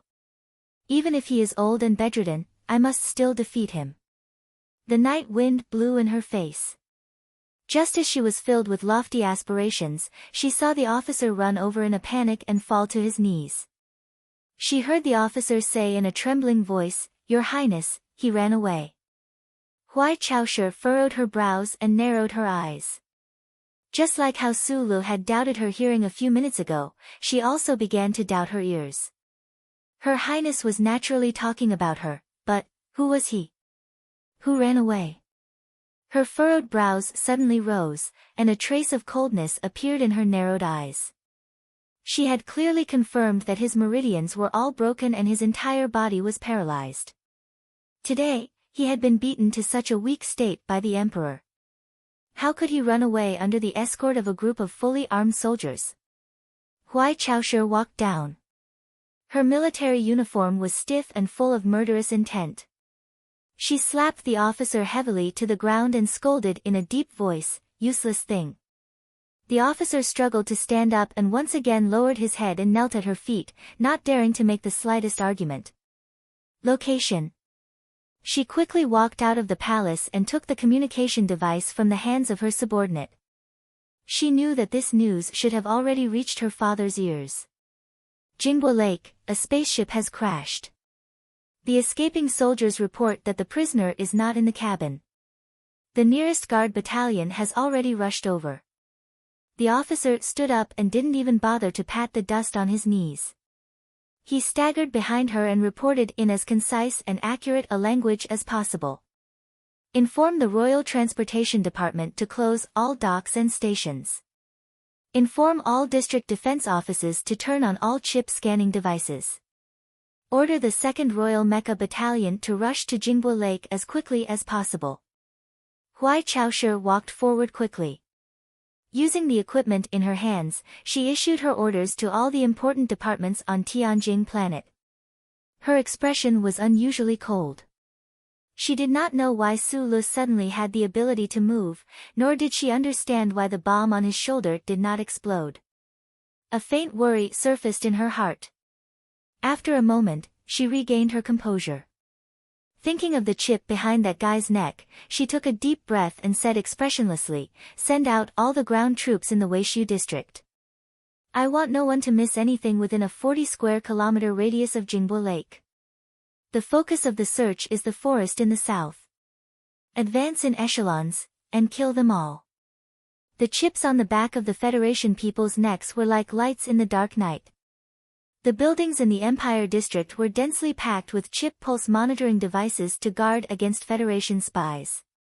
Under such circumstances, if Sulu wanted to escape, the only way was to leave the city and enter the deep mountains and forests. A few minutes ago, the 4 jets at the belly of the near-surface spaceship developed by the Empire continuously spat out high-pressure air, driving the spaceship away from the setting sun quickly and steadily. It brushed past the tall ancient triangular maple trees and flew towards its destination in the south of Tianjing planet's capital. The bright yellow and red leaves retreated quickly outside the window, blending into the last of the blood-red twilight and returning to darkness. Sulu, who was completely bound, sat quietly in the middle cabin near the cockpit. He looked at the beautiful scenery on the ground through the glass window in silence. No one knew what he was thinking about. The Empire's soldiers in charge of escorting him knew that this Federation captive was about to be executed, so they did not care about his silence at this moment. Although they knew that this person was completely paralyzed, the soldiers still strictly followed the safety regulations. For elite special forces, soldiers stared at him from all 4 directions. There were no guns around them. At the front and back of the long and narrow cabin were dozens of fully armed soldiers. Even if the completely paralyzed Sulu suddenly went on a killing spree, he would not be able to grab a weapon and would immediately be turned into a pile of meat paste by the dense rain of bullets. The spaceship vibrated slightly as it flew silently. The night outside the window grew darker and darker, especially when the horizon in the distance was already as dark as ink. Only the lake still shone like a beautiful gem. Sulu quietly looked at the lake that was getting closer and closer. When he came, he had specially paid attention to this lake. He had calculated the difference between the spaceship and the lake, the speed of the spaceship, the reaction speed of the Empire soldiers, his own speed, and many, many other calculations. Calculating was for the sake of calculating, and risking his life was for the sake of survival. He would be executed in a moment. If he did not fight now, when would he? Thus, he narrowed his eyes and looked at the Empire soldier with a cold expression in front of him. He smiled and then lowered his head. The movement of lowering his head seemed ordinary and gentle, but just as his chin was about to touch his chest, he suddenly raised his head and pushed back. With a few shattering sounds, the restraints shattered. The back of Su Li's head smashed through the table and smashed into the forehead of the Empire soldier behind him. Almost at the same time, the bandages that tightly bound his body suddenly tightened.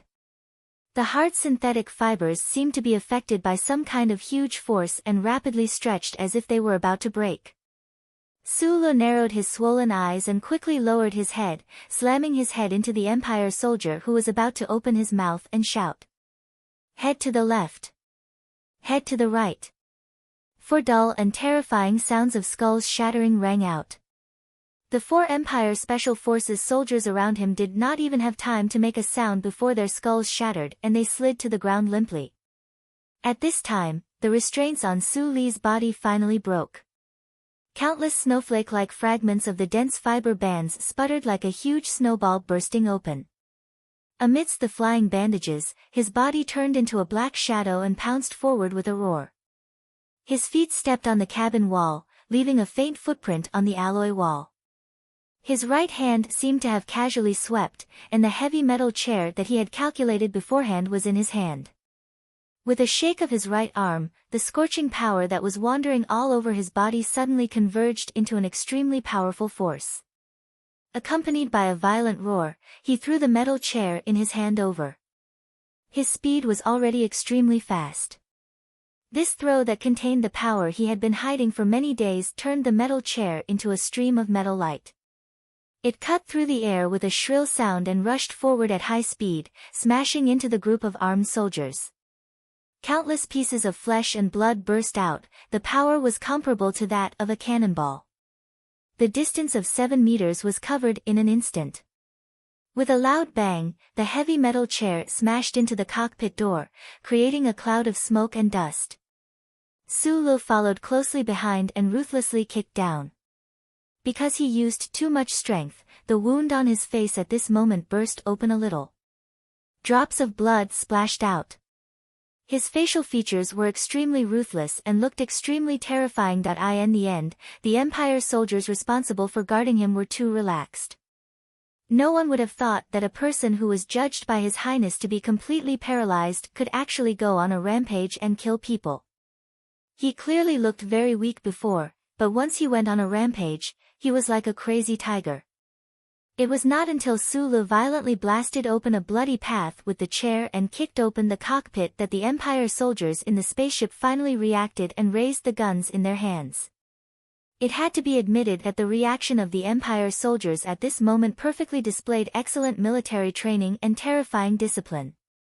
Seeing that the target was about to enter the cockpit, all the Empire soldiers who raised their guns did not seem to have considered the consequences of firing in the spaceship that would cause everyone to die together.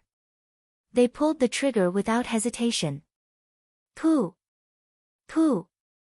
Pooh! Pooh! Pooh! Some of the bullets penetrated the alloy walls, while others bounced off and poured into the narrow cockpit like a torrential rain. Even though they knew that they would die, they still had to open fire because Su Li had already entered the cockpit. They could not give him any chance to control the spaceship to force a landing. Su Li never had the extravagant hope of being able to steal a spaceship and escape in front of a group of elite Empire soldiers. From the very beginning of the plan, his goal was very simple. It was not to steal the spaceship, but to destroy it. He slashed the pilot who was taking out his pistol with one hand, smashed the autopilot with one elbow, and stepped on the bottom of the control stick with one foot. Under the high-speed rain of bullets, he completed these 3 actions with lightning speed. He immediately shrunk his body under the seat and firmly pressed his left foot down. After the control stick was stepped onto the bottom, the 4 jets on the abdomen of the spaceship instantly adjusted their postures, and the power was increased to the maximum. The spaceship shook violently, and its head fiercely accelerated downward. The violent shaking and the sudden dive caused most of the bullets fired by the Empire soldiers behind the cabin to hit the top. The sharp bullets easily penetrated the cabin walls, revealing countless small holes, like the stars in the night sky, like sesame seeds on a sesame seed cake. The subsequent development was completely in line with Su Li's calculations. The high-speed diving spaceship tore through the tall maple trees by the lakeside, and after 2 seconds, it resolutely rushed into the clear and open lake. The near-surface spaceship did not fly high, so the time between Su Li's violent jump and falling into the lake was extremely short. However, when the heavy spaceship suddenly collided with the cold lake water, it still caused a huge water column and a terrifying loud noise. Diving into the lake at such a high speed, there was not much difference between the soft water surface and the hard concrete floor. The heavy alloy hull let out a sorrowful sound as it twisted and sank to the bottom of the lake along with the turbulent waves around it. The spaceship was destroyed. The Imperial soldiers in the cabin were sent flying in all directions by the tremendous impact before crashing heavily onto the ground. Some were unconscious, some were groaning in grievous wounds, and some were staring blankly at the lake water pouring in through the shattered windows. An officer's eyes were full of despair. He used the last of his strength to press the electronic bomb button at his waist, but there was no explosion as he expected in the cockpit. The lake water instantly submerged his body, washing away the blood he spat out. There was no one in the cockpit. People were dead.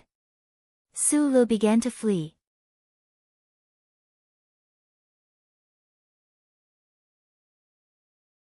Chapter 6:13. Like an arrow and a fish, a human figure drew a white line and plunged into the depths of the cold, dark lake. The tremendous force from the crashed spaceship was clearly reflected in this straight line. A few bubbles overflowed from the top of the figure did not have time to float before they were crushed by the fierce invisible waves. At this time, it was already late at night. The autumn lake water was bone-chillingly cold, hitting one's face painfully. The medical glue was diluted, and there were traces of blood seeping out.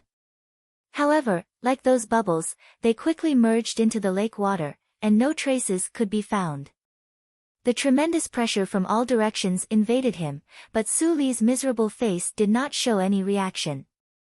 He was very used to this environment. After sinking and suffocating in the hundreds of millions of tons of lake water on the Red Rose countless times, he was no longer afraid of water, only a sense of closeness with peace. He struggled to open his swollen eyes and swam to the bottom of the lake, holding the box he picked up from somewhere. He did not move, but his waist occasionally swayed like a fish, and his speed that was just slowed down by the lake water would increase again. When he touched a big rock at the bottom of the lake, he closed his lips and slowly adjusted his posture. He put his obviously stiff left leg into the crack of the rock and wedged his body so that he would not float up. Then he quickly opened the toolbox in his hand and took out a small device. He slowly turned his head and looked at the electrically controlled bomb ring in the bloody hole on his left shoulder. The high-speed rotating probe did not make any buzzing sound at the bottom of the lake, only a few beautiful water swirls. 10 seconds, 20 seconds. Su Li looked up and squinted at the lake. He could vaguely see lights flashing and the huge spiral arms of helicopters dancing. The people of the Empire came quickly, faster than he thought. After the four-cylinder floating spaceship crashed, the follow-up military aircraft in charge of escorting it did not land to rescue their colleagues. Instead, they directly began to search the lake, preventing him from escaping at the first moment. Then, more soldiers of the Empire came. He watched in silence for a moment, then lowered his head and continued his work. 1 minute, 2 minutes, 3 minutes, 4 minutes.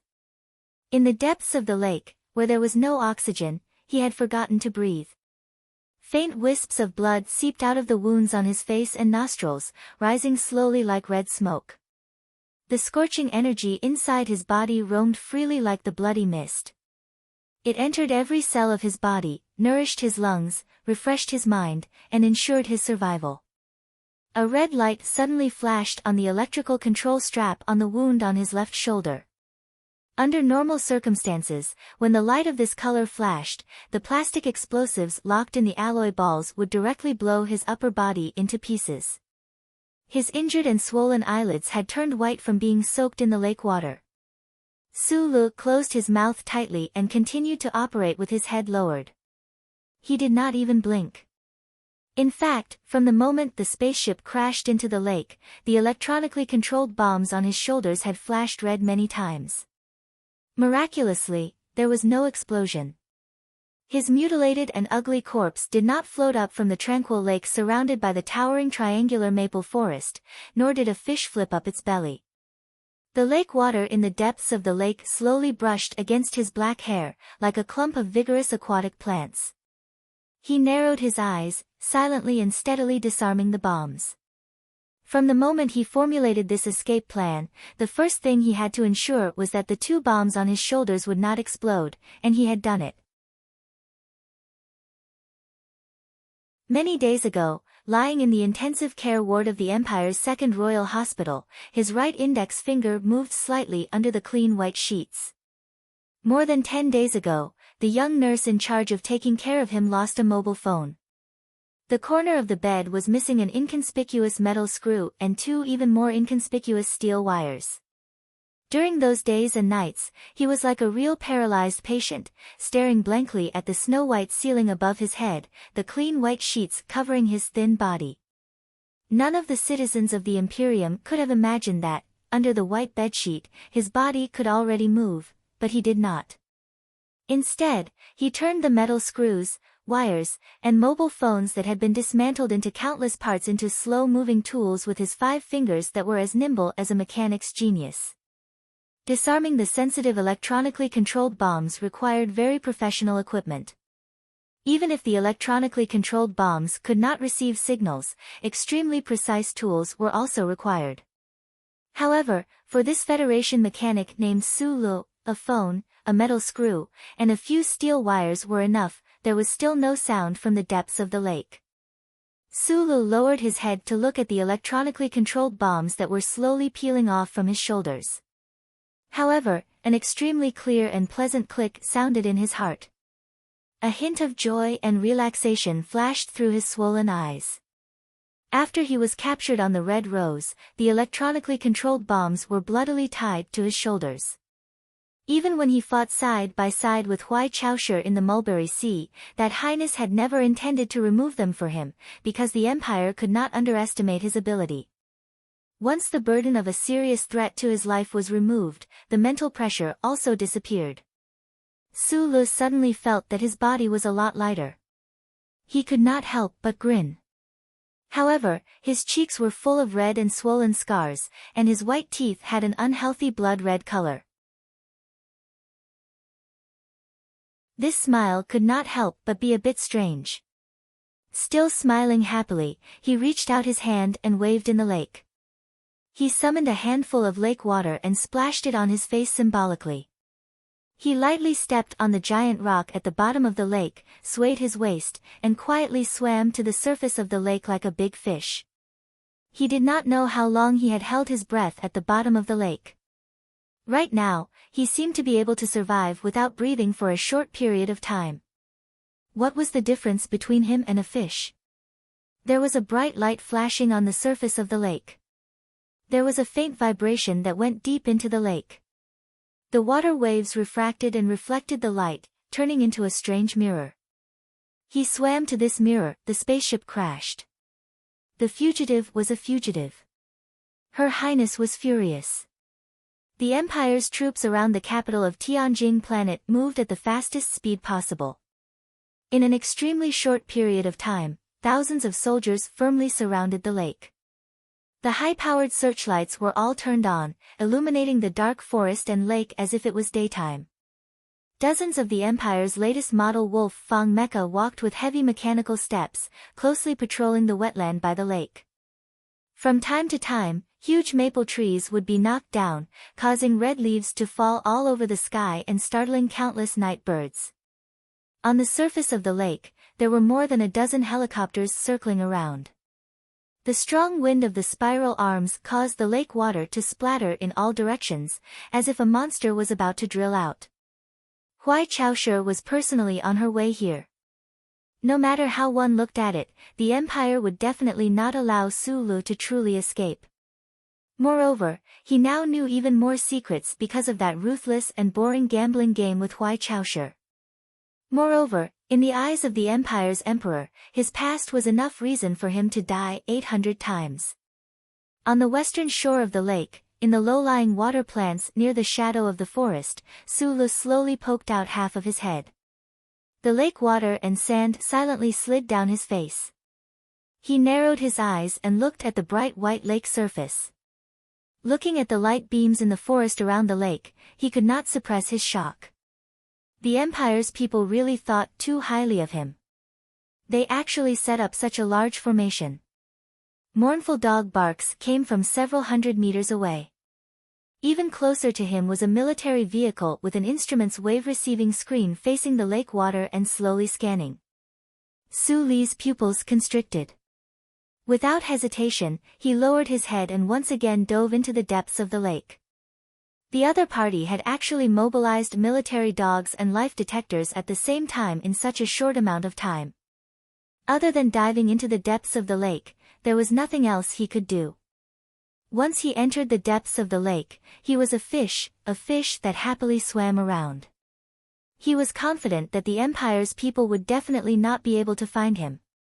However, just as he began to dive, before he had time to happily swim, the movement on the lake's surface and the waves stirred up by the fierce wind attracted his attention. Looking at that enormous floating transport aircraft and the submarine hanging below it, Su Lu was tongue-tied. He was stunned speechless. Even a submarine was transported over. Huai Chaoshi, you really are ruthless. Su Lu silently praised in his heart. His body turned, and his legs quickly bounced as he swam toward the dark and safe depths of the lake. And the instant he emerged from the surface of the lake, Su Lu saw many details. He saw the other party's valiant determination, saw the north and south he wanted to see, and saw the things he didn't want to see. Continuing to hide at the bottom of the lake wasn't a solution. Based on the Empire's people's crazy search, even if their target was a small river crab in a boulder at the bottom of the lake, it would still be easily dug out. He had to leave this lake as quickly as possible. The north side of the lake passed through a green park and was connected to planet Tianjing's capital city. In that heavily guarded capital city, every street, every apartment, and even every toilet had microchip monitoring devices specially designed to deal with Federation spies. The Federation's people entering that area was purely courting death. The south side of the lake was a lush, red maple forest. This maple forest was artificially planted in the beginning. Under the deliberate protection of the Empire's royal family, under the long years of protection, it gradually became the rarest primeval forest on this planet. There were large trees and leaves that were large enough to cover one's body, and the difficult terrain that was most advantageous for escaping. Most importantly, there weren't many microchip monitoring devices in the primeval forest. The north side was dangerous. It was like a giant beast that had been silent for thousands of years. It was an ancient tomb full of traps, ready to swallow anyone who entered by mistake at any time. It wouldn't even spit out their bones. The south side was enticement. It was like a piece of white paper that anyone could paint on. A naked virgin attracted people to bravely move forward, using their own adventurous footprints to paint a beautiful picture. No matter from which perspective one looked at it from, Su Lu should choose to escape to the south. This had nothing to do with the inertia of his thinking. The objective environment of planet Tianjing determined that this was his only choice. The problem is that the Empire's people think this way, and so does Huai Chaoshi. Su Lu narrowed his eyes as he waved the ice-cold lake water. He silently swam towards the shore in the north. After an unknown amount of time, he unsurprisingly found the exit of the underground waterway at the bottom of the lake. A sincere smile once again appeared on his miserable face.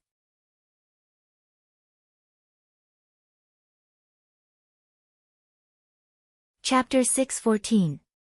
Where there was a city, there would be a lot of people. Where there were a lot of people, there would be a lot of garbage and wastewater. Regardless of whether it was treated or not, the filthy liquid mixed with vegetable leaves, watermelon peels, and feces had to be discharged. Due to the importance of sewers to human life, many historians had always insisted that a perfect underground drainage system was one of the most important inventions in human history. The quality of a city's drainage system directly reflected the level of the city's social civilization. As the largest city in the left sky starfield, Tianjin, planet's capital city, undoubtedly had the most developed drainage system in the empire. Thousands of square kilometers of the city's concrete underground, complex sewer pipes extended like a spider web. Some of the sewers could only allow hungry rats to crawl through, while most of the main sewers were built to be incomparably huge, so much so that it felt like they could accommodate battleships in space. Sulu crawled for a long distance in the pitch-black sewers, then walked silently for a while. Looking at the huge sewer system in front of him, he couldn't help but shake his head. The cheerful song of optimism in his heart also temporarily stopped. He was like a fish swimming freely in the water. After climbing out of Maple Lake, fatigue and pain quickly invaded his body along with the dry air. The large amount of blood loss caused by the cruel whip made his body extremely weak.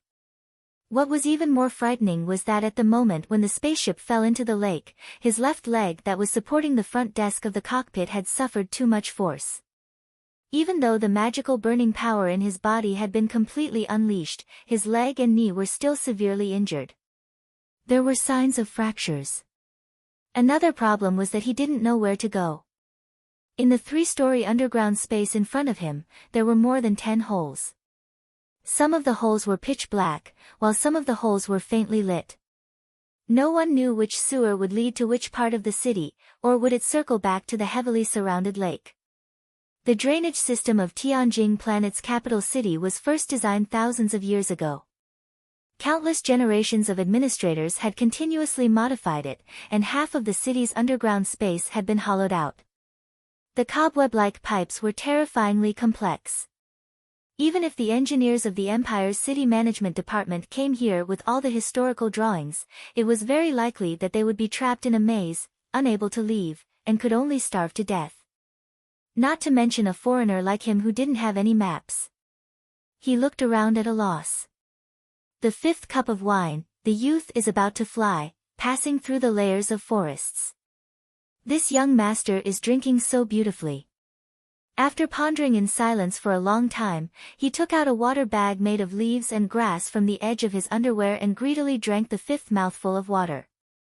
Then, he grinned and took a deep breath, as if he had drunk a mouthful of extremely strong wine. He took a few quick breaths to calm down the suffocating feeling in his chest and abdomen. His thin gray lips opened and closed silently, and he began to sing the familiar sad melody again. The peaceful smile on his face was still there, and he actually sang a lot of happy feelings. The cold underground buildings around him and the imperial food bags in the sewage all carried the smell of hostility. In this lake, this forest, this city, this planet, and this universe, he could not get any help. He could only fight alone, a lonely and dangerous battle.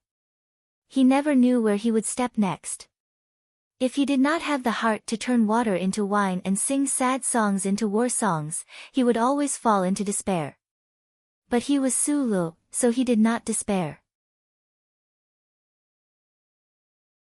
After a short rest, he exhaled a mouthful of turbid air and moved his legs with difficulty, walking toward the complicated underground sewer in front of him. Since he did not know where to go, he just randomly picked a passage. Because a fugitive always had to go forward, and walking was the foundation of all behavior.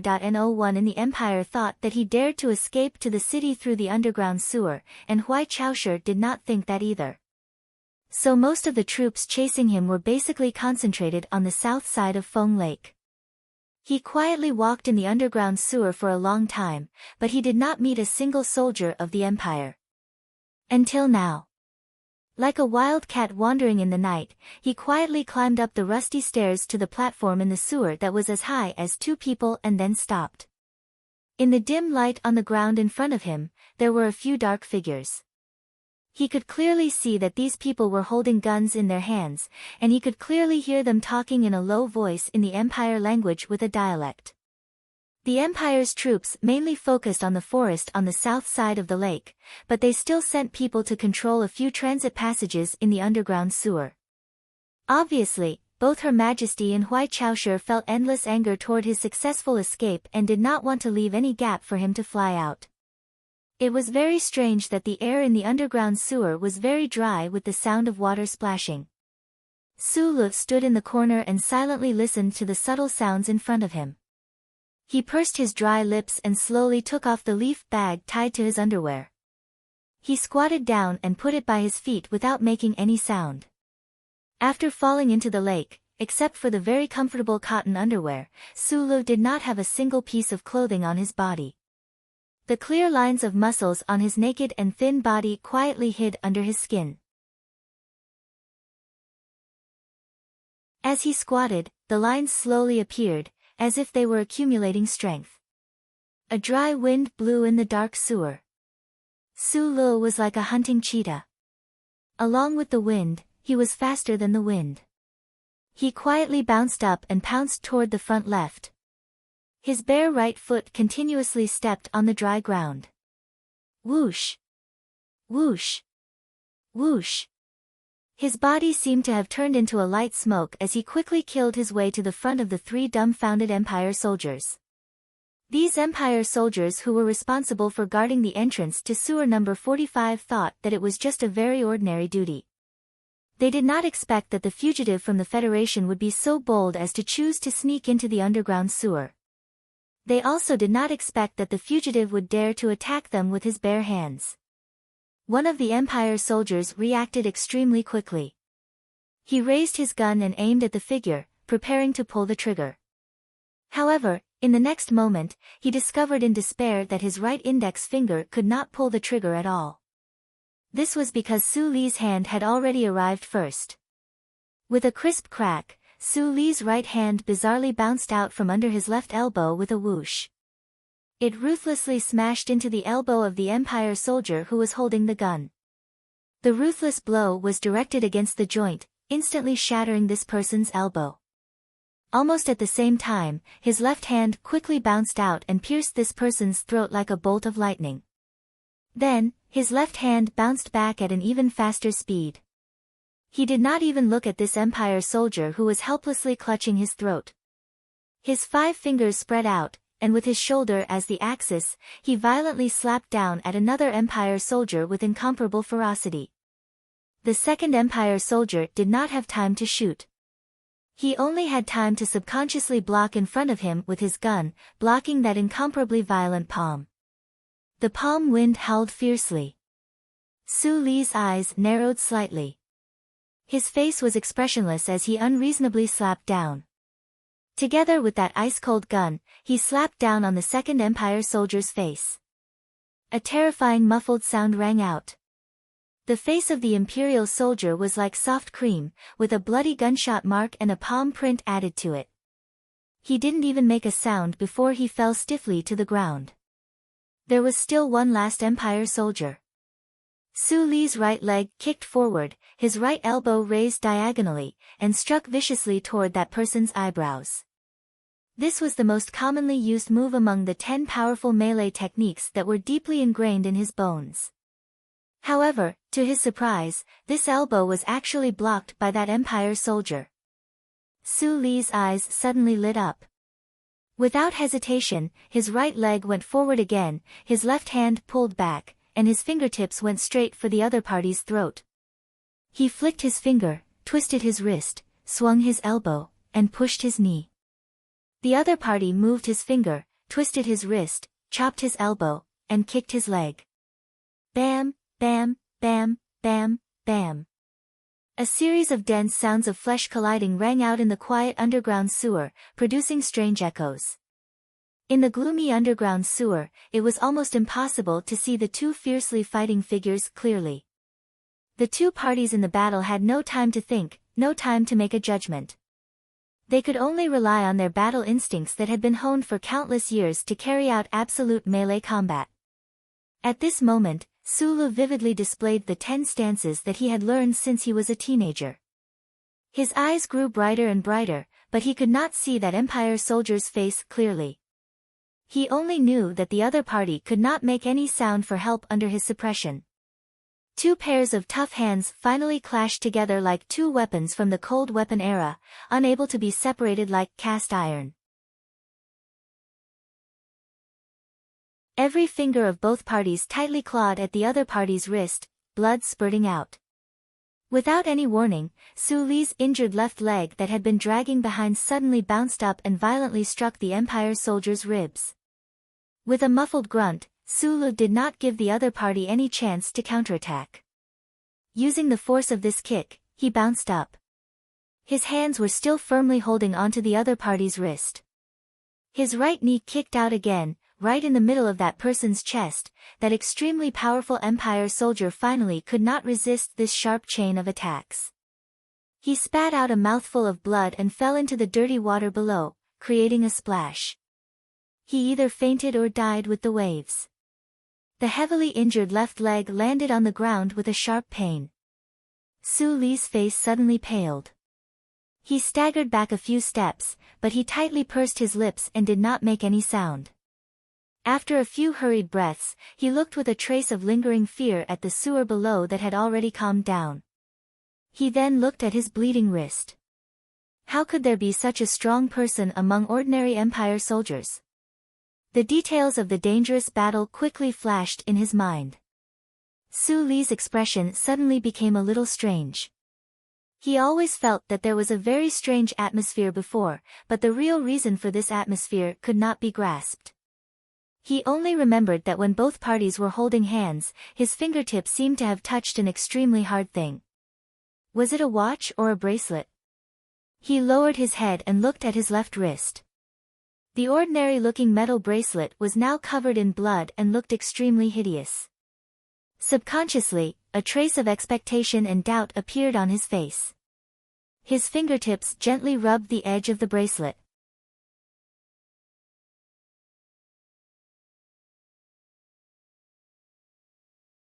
Chapter 6:15. Su Li's breathing became heavy, not because of his injuries, but because of the faint light emitted by the bracelet on his wrist. The surface of the bracelet flowed like mercury, and light suddenly shot out from within, condensing in the air not far in front of him. The starry dots converged into lines, and the lines converged into a structure. The structure glowed with a beautiful starry sky, and it clearly displayed a map. The several rough passages on the complicated map accurately matched the complex underground waterway in front of him. The map of the Federation's major secret prisons was hidden in the bracelet left by the uncle. This was confirmed a long time ago, and there were also some drawings in the bracelet that he didn't know where they were from. Only now did he confirm them. It was actually a top-secret map of the Empire's capital city of Tianjing. Feng Yu must have been to the Empire before. From the Emperor's anger and the story told by Huai Chaoshi, this could be confirmed. However, the fact that such a treasure was hidden in the bracelet was still beyond Su Li's imagination. Since he had already encountered the enemy, the Empire should soon discover his whereabouts. Although he was shocked, he didn't have time to digest this emotion. Using his superhuman mental control, he calmed his rapid breathing, raised his black eyebrows slightly, and stripped off the Empire's military uniform and boots as quickly as possible. At the same time, he picked up the gun and the Empire's internal communication system. At this moment, he didn't need to force himself to be optimistic and sing the sad song of 27 glasses of wine in a half-crazy state.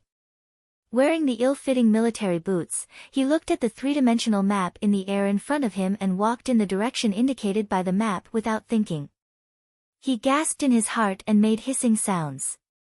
The dark underground waterway instantly swallowed his figure, and only the faint light on his wrist flickered like a firefly, but it was exceptionally quiet. Breathing heavily, he opened the bracelet with his fingers.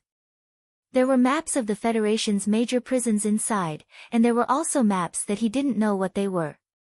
Looking at the whole, he put them together and walked in. He was so shocked that he stopped singing. Wearing the ill-fitting shoes, he gasped all the way and walked into the dark tunnel. Hiss, hiss, hiss, hissed out a convoy of armored vehicles and bulletproof heavy vehicles sped along the empty streets of the capital city. Due to the sudden incident, the entire city entered a state of emergency. The order of curfew was issued to every family. The nervous military police spread out like hunters at every corner of the city. No civilians dared to walk on the streets. All the streets and alleys were dead silent. This group of carriages tore through the thick darkness of the night and headed south. In this kind of night, the streets were like ghosts, causing people to feel fear in their hearts. Your Highness, orbital conversion number 7 is already in place. As long as the search team comes into contact with the target, we can immediately pinpoint its exact location. Jesse, the head of the Imperial Military Tactical Warfare Bureau, frowned as he spoke to his subordinates in a low voice. He raised his head to look at the young officer in the back and said in a deep voice, "The dense formation is ready to launch. As long as the precise positioning is successful, a dense bombardment will definitely destroy the target."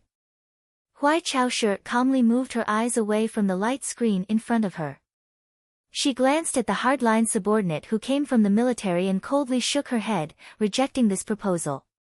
For some reason, she, who was angered by Su Li's bizarre escape, didn't choose to take the faster fighter to the Maple Lake area. Instead, she chose to go south by car. Your Highness, I admit that the political situation is indeed not stable right now.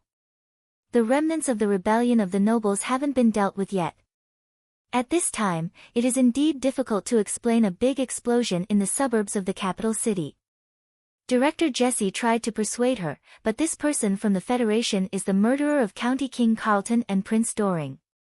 His Majesty is very angry.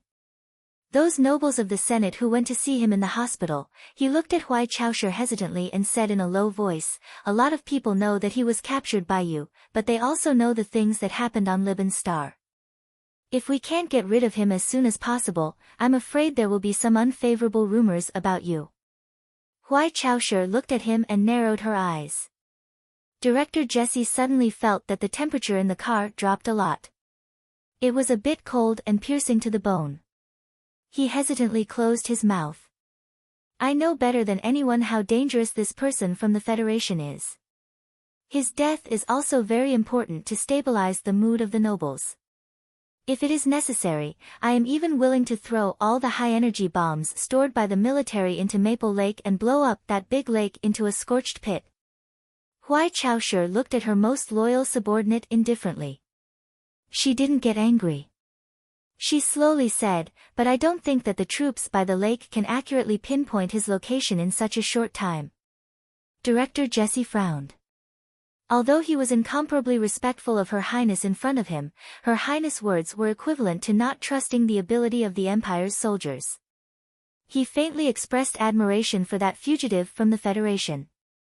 He couldn't help but say, "That's impossible. Although the terrain of the South Coast Forest is complicated, I have already sent over 10,000 troops and several dozen Wolf Fang machines. Even if they can't kill him, finding him shouldn't be a problem."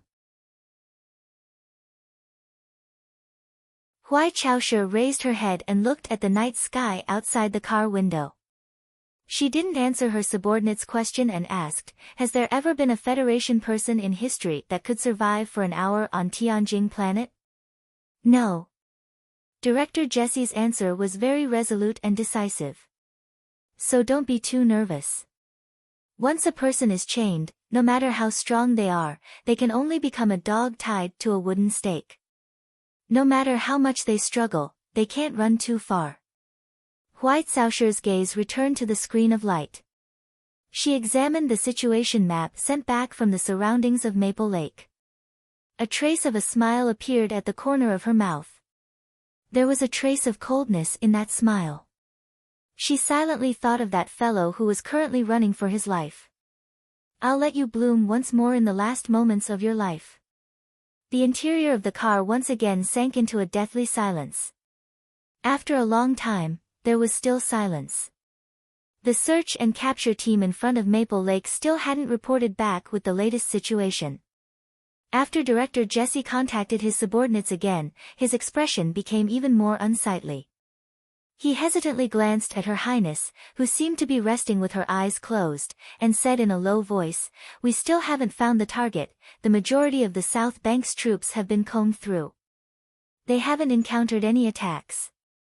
The detectors and submarines also haven't detected any abnormalities in the lake." Huai Chaoshi raised her head and narrowed her eyes. After a long period of silence, she suddenly opened her mouth and asked, "What's the situation in the north? Are there any movements in the underground tunnels?" Jesse was slightly startled. He thought to himself that although the plan had set up 3 interception lines in the North Bank, how could that fugitive from the Federation be so stupid as to walk into the city? "According to your instructions, the microchip monitoring system in the underground tunnels has been completely activated at the first moment. It's just that there may be some small problems due to the equipment in a few nodes not being maintained for a long time. However, it won't affect the overall situation." Huai Chaoshi didn't say anything. She only narrowed her eyes even more, and her neat eyelashes flashed like sharp knives. Immediately after, bad news came. The troops in charge of searching for anyone in the underground tunnels were confirmed to have been attacked 3 times, and no one survived. "Your Highness, I specifically moved Chi Dabin to the underground tunnels. In the end, even he was knocked down. Right now, we don't know if he's still alive." Jesse wiped the cold sweat from his forehead. He didn't have time to express his shock. He quickly explained that he didn't underestimate Her Highness' initial order. Huai Chaoshi frowned. She knew that Chi Dabin was a powerful soldier from the Royal Special Forces. She didn't expect that even that person couldn't stop Su Lu. "How can you move when you're supposed to be paralyzed? You've lost so much blood and suffered such heavy injuries. How can you still run so far away? You followed the underground tunnels to the capital. Don't you know that I can grab the leash behind your neck at any time?" Looking at the night sky outside the window, Huai Chaoshi expressionlessly talked to the fugitive. "Completely seal off the exit of the underground tunnels." "Yes." Chief Jesse replied in a deep voice. Although he knew that it was impossible to completely seal off the complex and terrifying underground sewer system of the Tianjing planet, when he thought of the microchip on the back of the fugitive's neck and the monitoring devices all over the city, his confidence returned to him. The window rolled down, and the night wind blew in. There was a long period of silence, and there was no feedback. His confidence gradually collapsed. Jessie's face was filled with disbelief and nervousness. Huai Chaoshi narrowed her eyes and looked at the trees on the street that were swaying uneasily in the night wind. For the first time, she felt uneasy. Has there ever been a person from the Federation who could survive on Tianjing for an hour? She thought of the cold question she had asked earlier, and a bad omen suddenly appeared in her heart. Now, an hour had passed, and there was still no sign of Su Lu. Only then did she remember that she had forgotten something. Many years ago, that person from the Federation called Nasri had lived on Tianjing planet for a very long time and had even lived there for a very long time. A burst of gunfire that was not beautiful was spat out. The muffled gunshot reverberated in the spacious and quiet underground tunnels for a long time before it slowly disappeared. In a dark corner, Su Lu held the standard gun of the Empire's military. He stared at the platform in the distance with a determined expression. After observing for a long time and confirming that the 6 soldiers from the Empire had all been killed by him, he started walking forward again. This was the 3rd batch of soldiers from the Empire that he had encountered during his escape in the underground tunnels. In a sudden exchange of gunfire, he used his eyesight that was much sharper than the average person's and the marksmanship that Bai Yulan had practiced to quickly eliminate the enemies. "Old thing, even without your eyes, my marksmanship is still awesome." He dragged his injured leg and limped forward with difficulty. There was no expression on his tired face, but he was constantly cheering himself on in his heart. He had been on the run for more than an hour. He knew that even if the Empire had not discovered him yet, he would be exposed soon. More importantly, the closer he got to Tianjing along the underground tunnels, the more likely it was that he would encounter a chip monitoring device.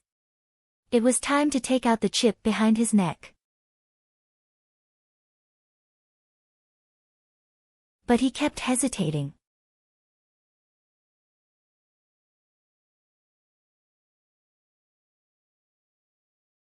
Chapter 6:16. The sofa in the condominium in Wangdu was not too short.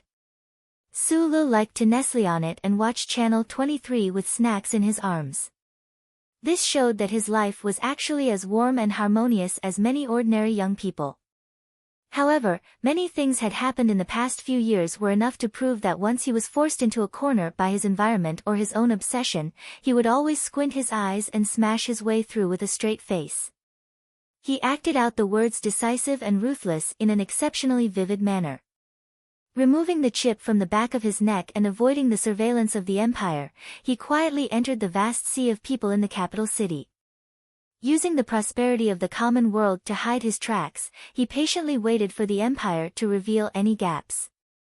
He would find all possible ways to leave this planet, infiltrate the border star system, prepare to face the counterattack of the federal forces, or directly pass through the passage of the Night Scorpion Nebula and return to his hometown. This was his initial escape plan. Once the plan was set, with his personality, he would resolutely carry it out without any hesitation. Therefore, today's hesitation was not because of the confusion of his identity as an artsy youth or because his spirit was bleak after being severed from the past. It was because of a very simple reason. He was afraid of pain. To be more precise, he was afraid of fainting from the pain and becoming a pitiful unconscious prey under the iron hooves of the Empire's search and capture forces.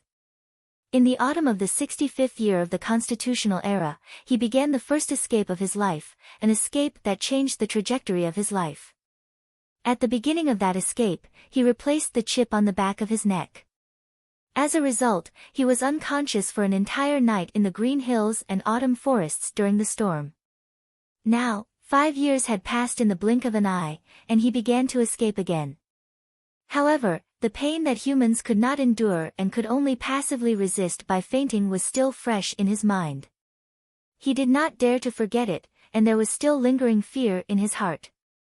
If it was when he was in the Federation, he still dared to look for a secluded place to gamble. Now, countless Imperial soldiers were searching for him. Once he fainted from the pain, he would fall into the sea of death forever. Moving forward with difficulty in the underground sewers, with the help of the sewers map in his bracelet, he originally wanted to find a safe place to replace the chip on the back of his neck. However, he did not expect the Imperial armies to be so aggressive in their pursuit. There was no good opportunity at all.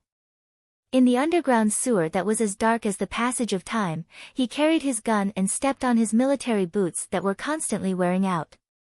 He looked at the map and moved forward in silence. However, the question kept echoing in his mind, to gamble or not to gamble? It took him a total of 3 minutes to come up with the answer. 300 meters away, in a dark corner without any light, Su Lu took a deep breath as he looked at the iron gate of the outer passage in the distance. A fierce look flashed across his swollen and squinted eyes as his left hand, which was hanging by his waist, suddenly tightened, the metal wire in the bracelet slowly extended like a ghost and aimed at the bare skin behind his neck. The surroundings were pitch black, but the metal wire reflected the light from somewhere. The extremely thin and sharp metal wire swayed gently in his slightly trembling hand, as if it would snap with a crisp sound if it swayed a little more. Su Lu took another deep breath and then closed his eyes. His left hand moved closer to the back of his neck again. When the metal wire was 3 centimeters away from the back of his neck, the sharp tip of the wire suddenly trembled strangely. It was like a hungry bee that suddenly smelled the scent of enchanting nectar. It quickly flapped its transparent wings excitedly. Tiny and invisible electric charges continuously condensed at the tip of the metal wire, and an extremely small electromagnetic field enveloped the area behind his neck. A small bump slowly appeared on his bare skin. Su Li's face was expressionless, and his eyes were tightly closed. He could feel the strange feeling behind his neck, but he did not have any reaction. Although the last time he replaced the chip was 5 years ago, he remembered every detail very clearly. The sewage under the underground platform slowly flowed, and the dry air was full of the smell of decay. Suddenly, the tip of the metal wire extended automatically and accurately pierced the bump on the back of his neck. Then it kept vibrating and probing into the cervical vertebrae. The intense pain went along the nerve bundles in the cervical vertebrae and fiercely blasted into the brain. Su Li's half-kneeling body suddenly stiffened. His tightly closed eyes suddenly opened, and his face twisted in pain. The burning heat and the endless pain in his body intertwined, and it seemed that he was about to burn into ashes. A few minutes later, a trembling figure stretched out his right hand with difficulty and touched the heavy iron door. He walked out of the underground sewer and climbed up the old-style stairs to the surface. When he climbed out of the ground, he half-crouched in a bush to rest for a while. Then the figure painfully struggled to stand up again and continued to move forward. He looked like a dying seriously ill patient who could fall to the ground and die at any time. Fortunately, he did not faint from the pain. Unfortunately, he needed to be awake to endure the increasingly intense pain. The joints where the chip was implanted in his cervical vertebrae were so painful that they were about to shatter, and his fingers were starting to feel numb. The night was dark, and there was not a single person on the streets in the southwest of Tianjin. Su Lu, with a pale face, followed the green field by the street, moving his body that was constantly trembling because of the pain. His trembling body brushed against the bush, making a rustling sound. Fortunately, the night wind was strong, and the branches of the trees brushed against each other from time to time, covering the sound that could possibly expose his whereabouts. Because he did not faint, he could clearly feel the strange feeling and unbearable pain behind his neck more clearly than 5 years ago. He dragged his injured leg slowly in the grass, and his weak body that was about to be unable to support him anymore. He did not even notice that his teeth had bitten through his lips, and the small amount of blood that was originally not much dripped onto his military uniform. A person who was extremely sleepy would not be able to see the bed, a person who was extremely hungry would not be able to see the food, and a person who was in extreme pain would not be able to relax in the slightest. At this moment, Su Li's heart was filled with endless temptation. He wanted to collapse right here and now, so that he would never wake up again. He was not willing to endure this terrifying pain and torture. Other than the pain, there was also a strange feeling of emptiness. This time, he was not replacing the chip, but executing the program to remove it. Since he was born more than 20 years ago, this was the first time that there was no chip at the back of his neck. Although the people of the Federation could not feel the existence of the chip, their rationality told them that the chip was not there. That feeling was like one of their organs had suddenly disappeared, and it was inexplicable. The pain and emptiness of the frustration, the unknown danger ahead, and the desire to faint constantly assaulted him. Su Lu tightly pursed his lips, resisting with superhuman willpower. Perhaps it was because in the hospital, during the days when his entire body was paralyzed and he forcefully broke through his meridians, he had already endured too many levels of pain that were rarely seen in the world, so, he managed to hold on, even though it was very difficult.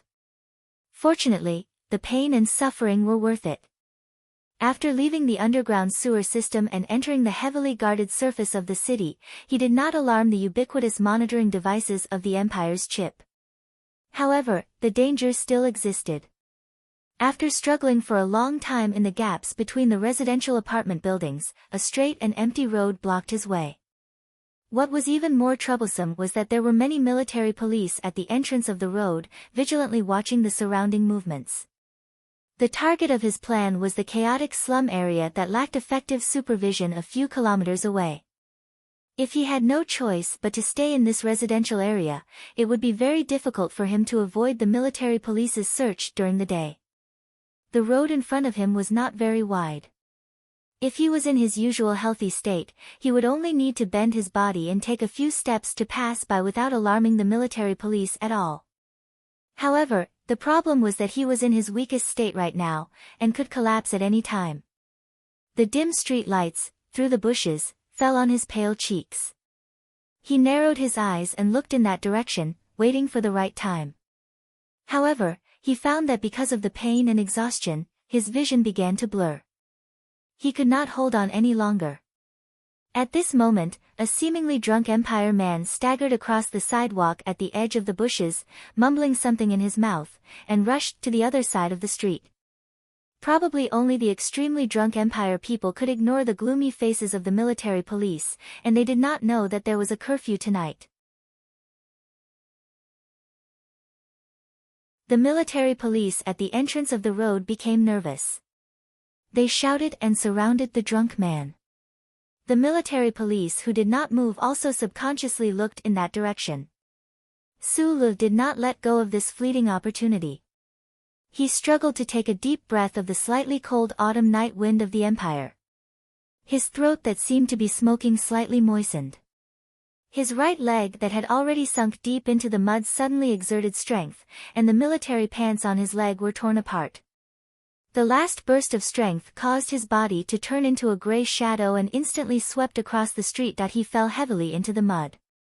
He did not dare to make the slightest sound. He continued to lie there for a long time, resisting the strong desire to faint from his brain. After confirming that the military police did not discover him, he carefully raised his body with his hands on the ground and looked back at the entrance of the road. The drunk man who could be regarded as his savior had been brutally beaten to the ground by the military police with a taser. He was rolling on the ground in pain. Sulu narrowed his eyes and was silent for a moment. Then he turned his head back. He struggled to walk through the alley with wet flagstones. He held onto the wall to pass through the small paths between the buildings. He painfully used his hands and feet to climb over the low walls. In this strange and foreign city, he slowly but firmly moved forward. His body was getting colder and colder, and his trembling was getting worse and worse. He felt like his left leg was broken, and he could not feel anything. His vision was getting blurrier and blurrier. The night was still so dark, and the main street of the city was still so dangerous. After rolling and crawling into the messy and dirty street, he still did not dare to relax his vigilance. His back was against a short wall mottled with gray stains, and his chest was violently moving up and down. There was a roof on the wall, and dew gently dripped down from the roof onto his face. He subconsciously raised his head and took a sip. The tip of his tongue slid across his dry lips. His spirit was slightly better. Sulu observed the messy environment around him. He followed the corner of the wall into a dilapidated small courtyard, and then used the last of his strength to climb up the dusty attic. Opposite the attic, there was a stray cat. It was curled up in the green grass that grew out of the corner of the roof. It curiously opened its eyes and looked at this strange guy.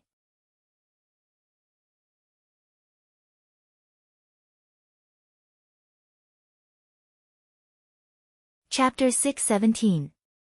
Are you going? Of course, I'm going. I heard that the best trees in the plaza were all taken by the students from the West City. If we are late, I'm afraid we won't be able to see anything. I don't want to go, but there definitely won't be any business in the market. Shoo. Look at the officials at the management office. I shouldn't have said that.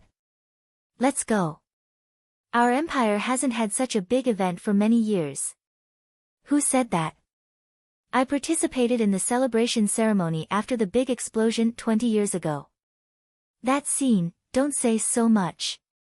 Everyone, let's go together. Let's go together. Let's go together. Let's go together. Listening to the excited conversations of the nearby people, a trace of disgust and helplessness flashed across Aunt Susan's chubby face. Looking at the people rushing out of the market like fish that had eaten drugs, she could not help but curse in a low voice in annoyance. Wiping the dust stains on her hands on her apron, she walked to the management office and took a small flag that was distributed to her. Stepping on the mud and cigarette butts, she joined the crowd. Today, the city's underground transportation system was all open for free. People from all over the city were continuously sent to the empty square of the Arc de Triomphe. It didn't take long for the people from the slums in the northwest to enter the sea of people that was faintly moving. Susan looked at the small flag in her hand. She felt that the black hibiscus flower on the flag was a little dazzling. The hand that was holding the flag was sweaty and uncomfortable. She was like a puppet, waving the flag mechanically along with the excited people around her. However, she kept cursing in her heart. Today was the 723rd year of the empire's Hibiscus dynasty. The nobles' rebellion that caused a commotion a few days ago had been completely quelled. According to the imperial edict, a small number of ambitious nobles took advantage of the fact that the enemy of the Federation was closing in to launch a barbaric rebellion against the glorious imperial family. In this rebellion, the respected military minister of the empire, Prince Bai Wu, heroically sacrificed himself. Li Ban Star's governor, Ko Baoning, bravely sacrificed himself for the country.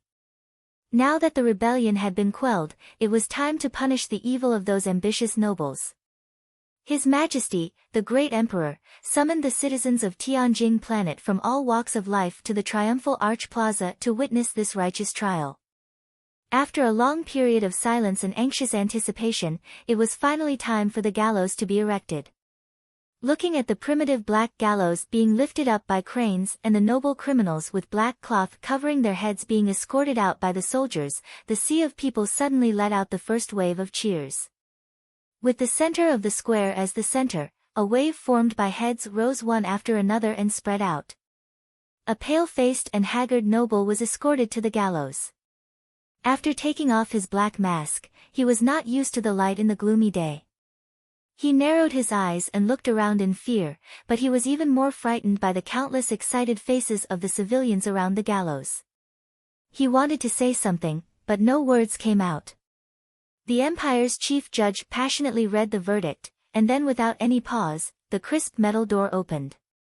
The noble fell straight into the circular hole, and the black noose around his neck was pulled taut. Since the start of the execution, the crowd of spectators in the square had maintained absolute silence. It had been many years since they had seen such a vivid and bloody execution scene. The crowd's expectations were high and did not fall. It was not until this scene that they seemed to have woken up. They seemed to have clearly heard the sound of the noose ruthlessly breaking the nobleman's vertebrae. They could not help but shout excitedly. Aunt Susan looked at the gallows in the distance with a complicated expression and couldn't help but close her eyes. The nobles were executed one after another. Their necks were broken by the black noose, and they stopped breathing. Every time the black noose was pulled taut, and every time the noble's body fell down heavily, it would cause the tens of thousands of people in the square to shout excitedly. Especially when the noblewomen were executed, the emotions of the people in the square were extremely excited. The sweaty male commoners, the poor, and the untouchables widened their eyes as they watched the noblewomen's jade-white calves kick in the air in vain, twitching until they became quiet, as if they were watching an exciting private performance in broad daylight. They couldn't help but sigh in satisfaction, but their faces immediately changed into a mask of shyness, timidity, and pity. Aunt Susan was pushed around by the excited crowd. Looking at the young ladies of the noble families who were hung, she tightened her grip on the black hibiscus flag. She pursed her lips tighter and tighter, and her thick eyebrows tighter and tighter. She let out a real sigh in her heart. The trial was over. Aunt Susan rubbed her slightly dizzy forehead and walked to the subway entrance listlessly. It was the imperial edict for the civilians to come to watch the trial, and the royal family flag that she was holding was an anti-distribution item of the Federation. She had to come. However, she didn't need to participate in the parade later, and she didn't want to. On the way back to the market by public transport, she saw tens of thousands of young men of the empire marching outside the car window. Those boys were waving flags, shouting slogans like, "Long live His Majesty," and, "Punish the traitors." They were fanatically walking through the streets and alleys of the city. Aunt Susan walked into the muddy streets and bought a lot of cheap vegetables from the market. After paying the principal and interest for this month's quota, she carried the vegetables back to her shabby courtyard and handed them to the pair of hands that reached out from the side room. At the same time, she took a batch of goods from the pair of hands that needed to be sold and put them on her three-wheeled electric scooter. After carefully checking the quantity of the goods, Aunt Susan found that something was wrong. She finally couldn't help but burst out in anger. She put her hands on her bucket-like waist and scolded the person next to her, "You are so clumsy. You can't even do a simple job like assembling a few broken machines. Do you think I feed you for free? I don't know how expensive you are." Aunt Susan suddenly thought of something and stopped scolding.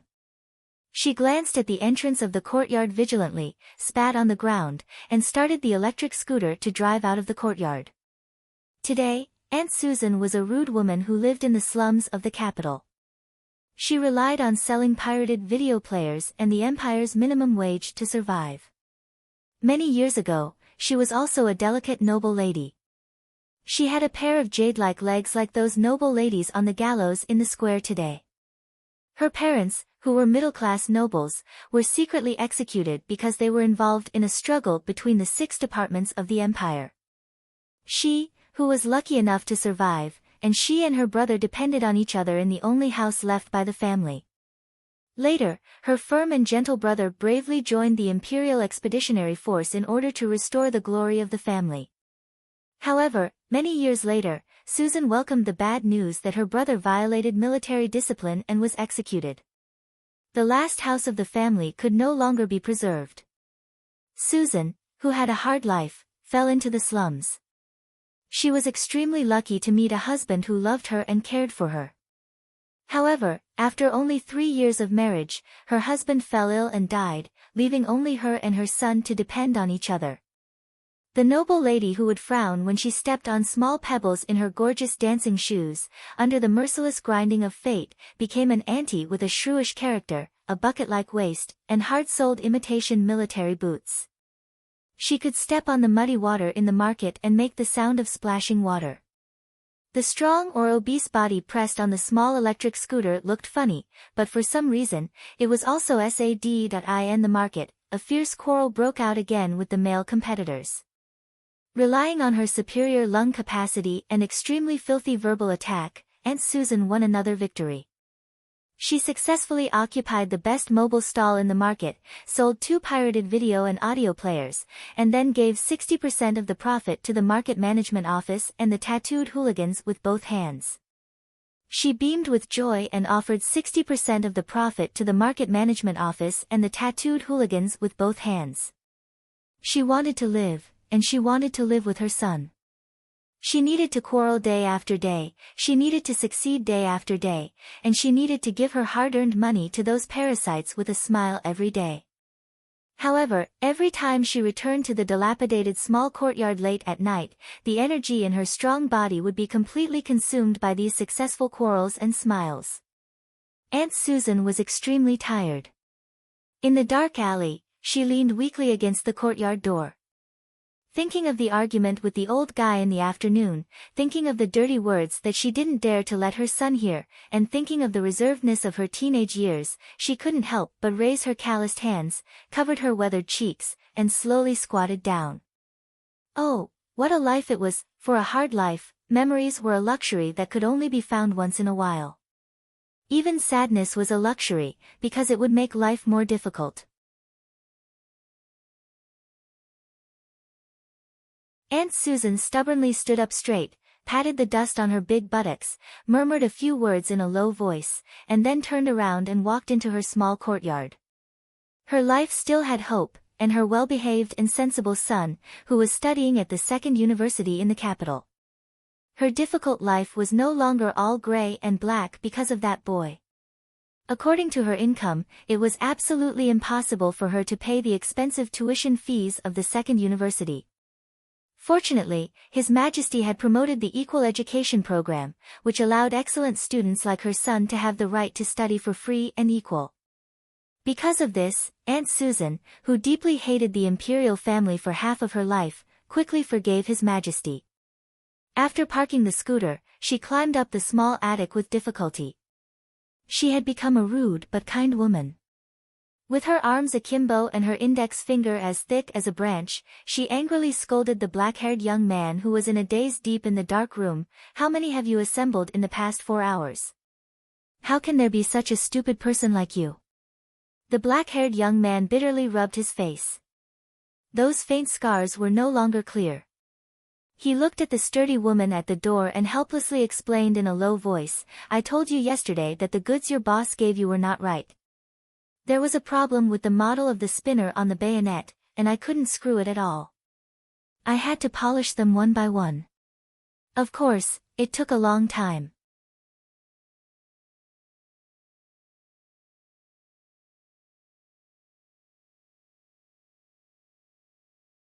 Chapter 6:18.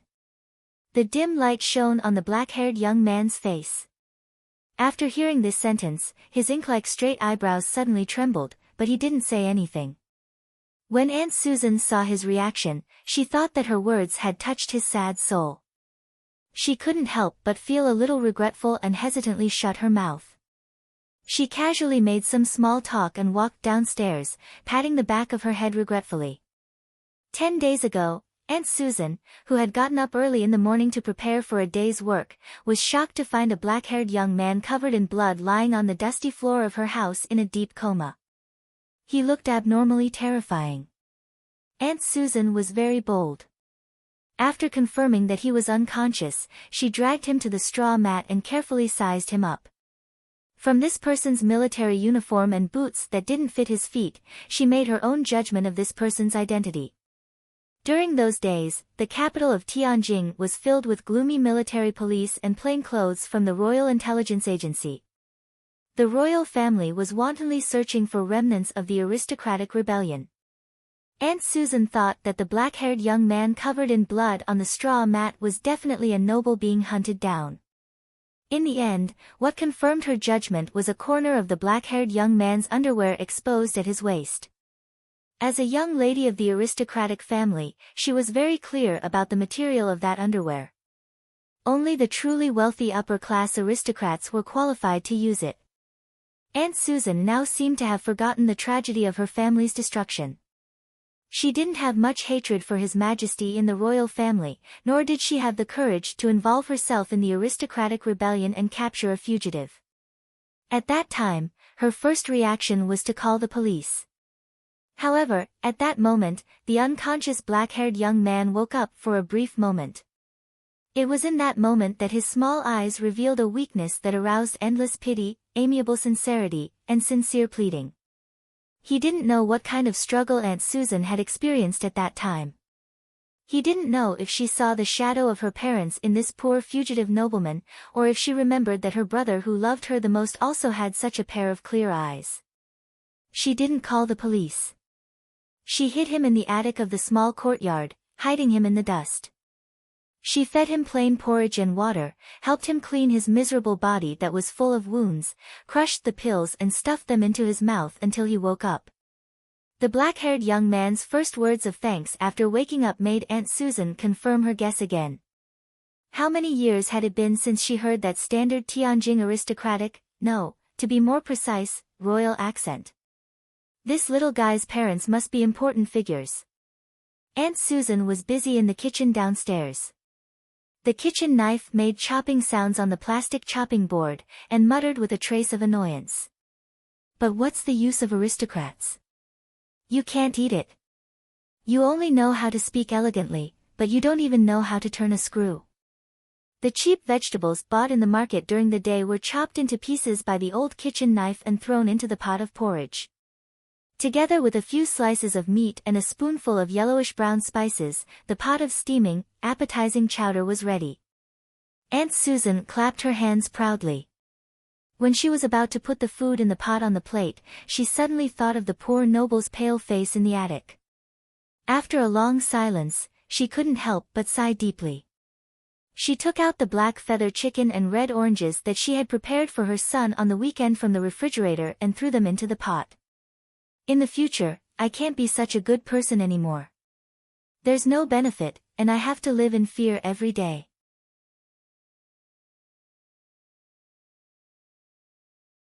As she stirred the food, she wiped the sweat on her forehead and blamed herself. Black feather chicken and red oranges are good for replenishing blood. You picked them out and ate them. Aunt Susan angrily threw the small bowl in front of the black-haired young man and said, "Quickly take care of your body, woman, and then get the hell out of here." The black-haired young man held the bowl that was slightly hot. After a long silence, he slowly picked up the chopsticks and began to eat. After finishing the food in the bowl, he raised his head and looked at Aunt Susan, who had been leaning against the pillar. He seemed to want to say something, but in the end, he didn't say anything. Perhaps it was because the food was too hot, that pair of small eyes that still had some traces of swelling were sparkling. "Don't look at me like a puppy. The remaining half of the chicken is for Paul. Don't expect me to cook it for you." Aunt Susan grumpily snatched the bowl away. The black-haired young man looked at her and chuckled. "But don't be in a hurry to leave." Aunt Susan couldn't stand the poor aristocrat's clean and harmless smile. She waved the rag in her right hand as if she wanted to wave the smile away. She said in a serious tone, "I heard that recently there were fugitives from the Federation who ran out." Of course, the Joint Defense Office didn't say anything. It's gossip from the underworld. The military and police are looking for people everywhere. You have to be careful. I'm not from the Federation. I'm not afraid, the black-haired young man replied. Not afraid? If the military catches you, a fugitive aristocrat, I'm afraid your end will be much worse than that of the Federation's. Aunt Susan said in a rough voice, "Forget it. You can stay here for a while. The household registration check here has never been strict. Who knows how many fugitives are hidden in the 4 major markets. They won't be able to find you in a short time. You can say that you're a distant relative of my family, but..." Aunt Susan frowned and looked at him. "You have to change your accent. This is an authentic royal accent. Sigh." She sighed and took the utensils to wash. Before she went downstairs, her rough voice sounded again. "You have to be more familiar with the way of life.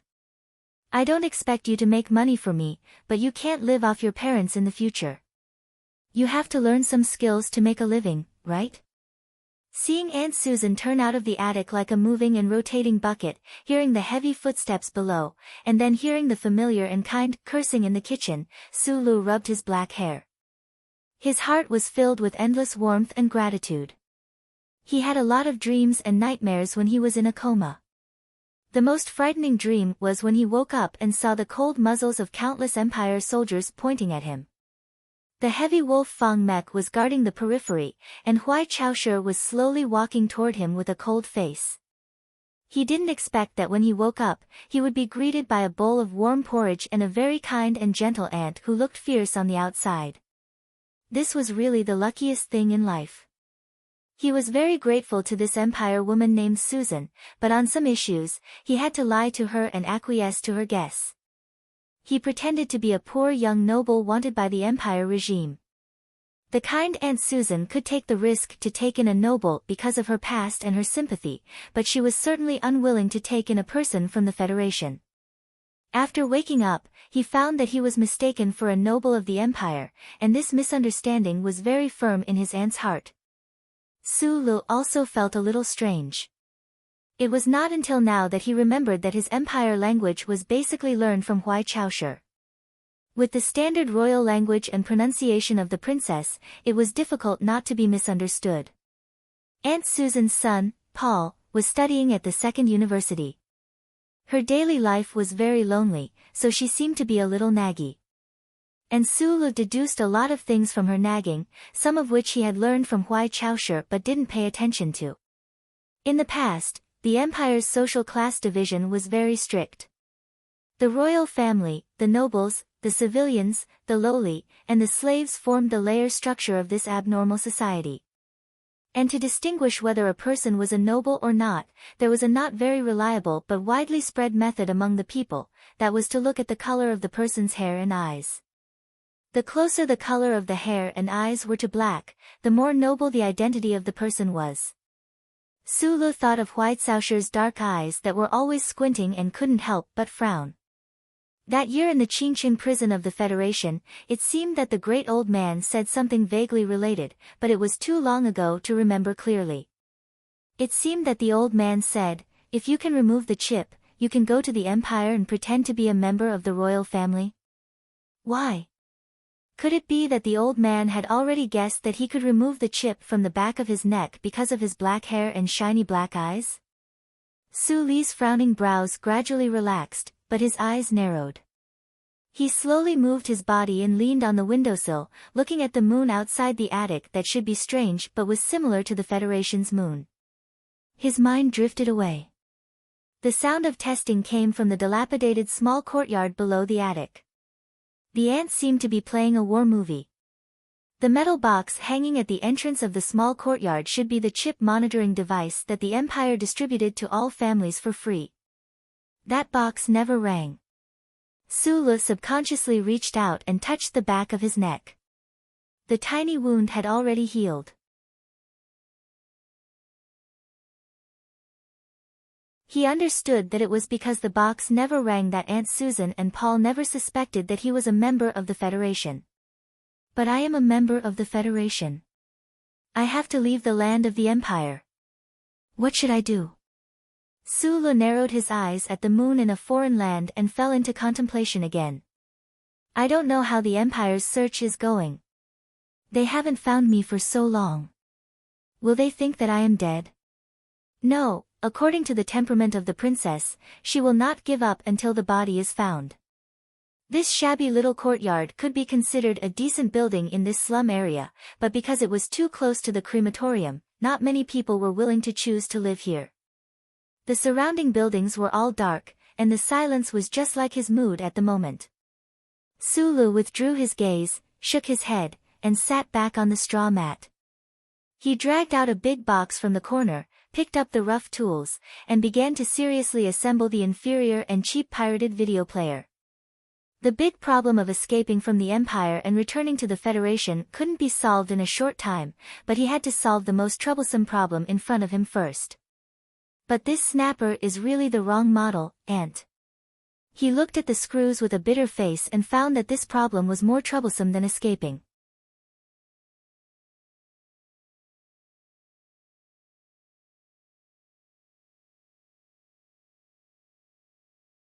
Chapter 6:19. The next day, after a sincere exchange of technical terms, Aunt Susan finally acknowledged the young aristocrat's judgment.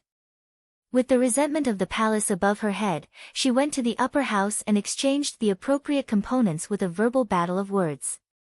Since then, Sulu, the war hero of the Federation, began his long career as an illegal assembly worker in the slums of the Empire's capital. He used the brain of a mechanic who designed the mech to design the wiring of the simple player, and used the fingers of a mechanic who repaired the mech to install the crude imitation components. Accompanied by dim lights and dark moonlight, he worked day and night without rest. This is a 6-jumper cable. The sensitivity value of the power induction brake switch must be adjusted. According to the voltage stability of this block, if we follow the original design, I am afraid that we will have to restart 30 times to watch a movie. This yellow silicon particle box is the decoder stabilizing valve. The most critical part of the entire player is the decoding device. There are professionals responsible for the software. We don't have to worry about it, but we can expand the transmission rate of the storage channel as much as possible. Decoding rate? If it can be hard decoded, of course, the effect will be much better than soft decoding. But the problem is that even if we want to invade the computing frequency of the main chip, we still need a special hardware device.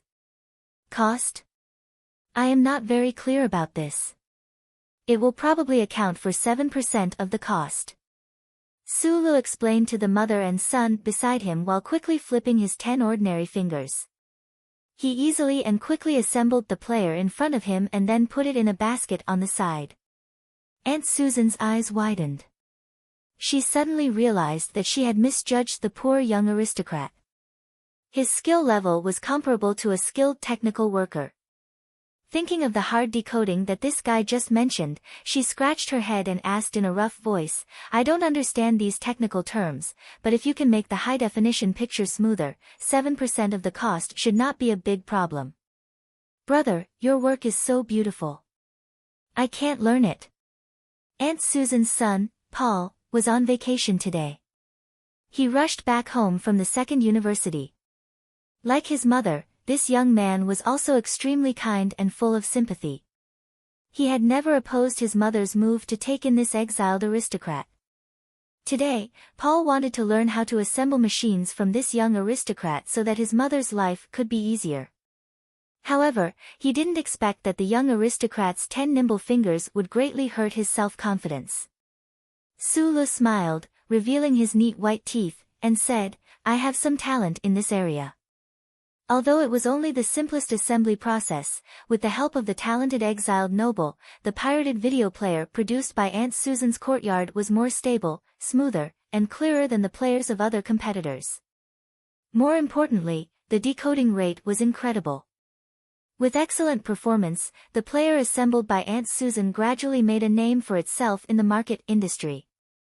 There were more and more repeat customers. Even the butlers of some noble houses in the city center came to buy it for their young masters. It was said that those young aristocrats were completely obsessed with the perfect restoration effect of this set of players on 3D. They couldn't stop themselves, and their hands were sore and their backs were aching. The business was getting better and better, and the money she earned was getting more and more. Aunt Susan simply took out a large sum of money to bribe the market management office and the fierce ruffians. She rented a small shop in the market and hired a middle-aged woman salesperson. From then on, she officially bid farewell to the restless life of a mobile vendor.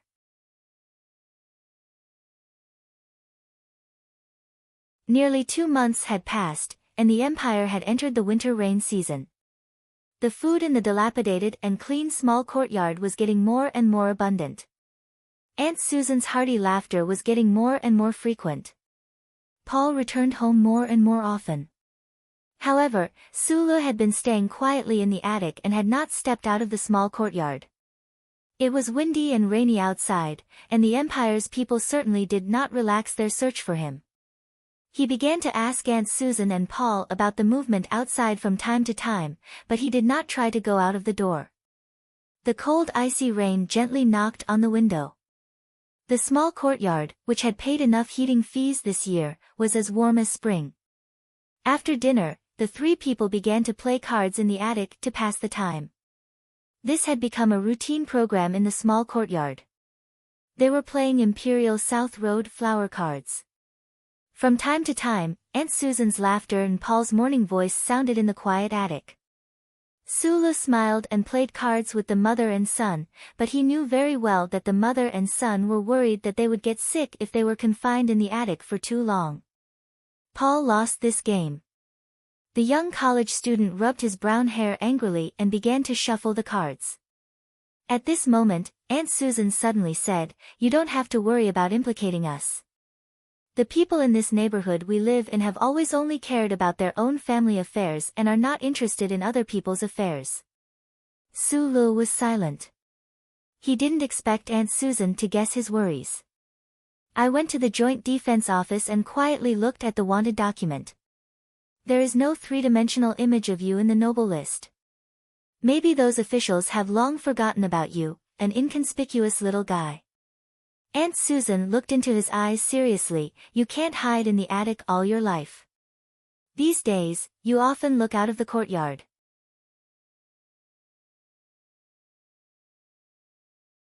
"I know you want to leave, but Aunt wants to say that if you want to leave, it's best to leave when you are sure you can leave." Paul also stopped shuffling the cards, looked at Sulu and frowned. "Brother, there are many speculations about the truth of this rebellion in the school. Mom and I have asked you many times, but you refuse to say. Naturally, there are reasons that are inconvenient to say, but Mom is right. You'd better not take risks." Aunt Susan was silent for a moment, and then said again with a smile, "Remember to at least tell us when you leave." "Sure," Sulu replied very seriously. The city in the winter rain was like silk, like the dilapidated buildings in the slums shrouded in smoke. These were all the scenes that Sulu watched quietly by the window. Although this small courtyard was so warm, he didn't belong here after all, and had to leave eventually. He didn't know what the situation of his hometown federation was now. Had the troops attacked? Had the guys in Group 7 already gone to the battlefield with guns? What kind of situation were those dear friends in? On the third day after that night's conversation, he carefully dyed his black hair into light brown with the hair dye bought by Aunt Susan, carefully trimmed his eyebrows, put on the color-changing contact lenses bought by Paul, and walked out of the small courtyard for the first time. Gradually, the friends in the market who were familiar with Aunt Susan, and the few neighbors in the streets, knew that a poor relative had come to Susan's house to seek refuge. The people living in the capital city of Tianjin had a natural sense of pride. Even if they lived in the slums, it was still a slum where they could see the towering palace walls from afar. In the eyes of the country people, the slums where they could feel the aura of Her Majesty up close was still a great place. Such scenes of seeking refuge were played out countless times every day. Who would care about the strict household registration inspection system of the empire? In this quiet life, the continuous winter of icy rain passed, and the charming spring came and went. The life of the people in the slums repeated over and over again, as if nothing had changed. Su Li's life was the same. He assembled pirated video players in the attic, accompanied Aunt Susan at night to talk about her emotional past, and occasionally gave Paul pointers on the difficult problems in the university's mechanical department. His life was as steady as a river that didn't flow, a lake that hadn't yet filled. In fact, he wanted to leave, but he couldn't. Under the cold gaze of those hidden in the winter rain and spring breeze, he couldn't leave through the normal route. The Empire's ordinary shipping system couldn't get close at all, so he could only try to get close to the Empire's underground society and use the smuggling channels of those dark forces to leave the planet. However, before his plan could start, he was stunned to find that this route had been completely cut off long ago. Through the idle chatter of the neighbors and the discussions that Paul brought back from campus, he knew the whole story. A few months ago, the Empire's military department suddenly sent a cold final notice to the underground world of Tianjin through the relevant channels, ordering those dark forces to immediately stop all smuggling operations immediately. Such a situation rarely happened in history because the people in power knew very well that these underground worlds were in existence that the entire empire couldn't completely erase from the roots. These underground world smugglers often represented the secret interests of those great aristocrats and even members of the royal family. What's more, it was extremely difficult for them to immediately stop all smuggling transactions.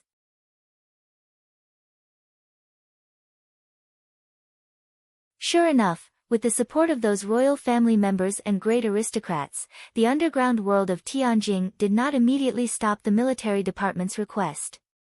What followed was a bloody massacre that made the entire empire's underground world tremble. All the smuggling spaceships that dared to leave the surface of the planet were coldly destroyed by the military fleet before they could break through the atmosphere. The warships that fired thousands of cannons didn't seem to care about what goods those spaceships were carrying or which family they belonged to. The biggest smugglers were secretly arrested by the Imperial Anti-Smuggling Department on the same day, and no one saw them again. As for their smuggling base, under the powerful firepower of the Empire's military, it was turned into a pile of broken building blocks made of countless corpses.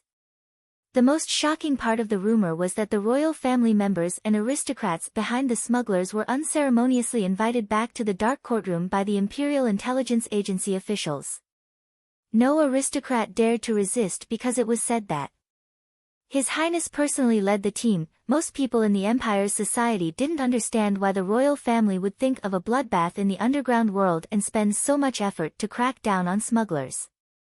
Some people linked this incident to the aristocratic rebellion not long ago, but one person knew very well that all this was just to cut off the possibility of him escaping. "Huai Chaoshe, you're really ruthless," Sulu walked through the muddy market, haggling with the vendors who were covered in mud as he collected the fish in a basket with a smile on his face. Suddenly, he raised his head and narrowed his eyes as he looked at the majestic imperial palace in the distance, feeling helpless and disappointed in his heart.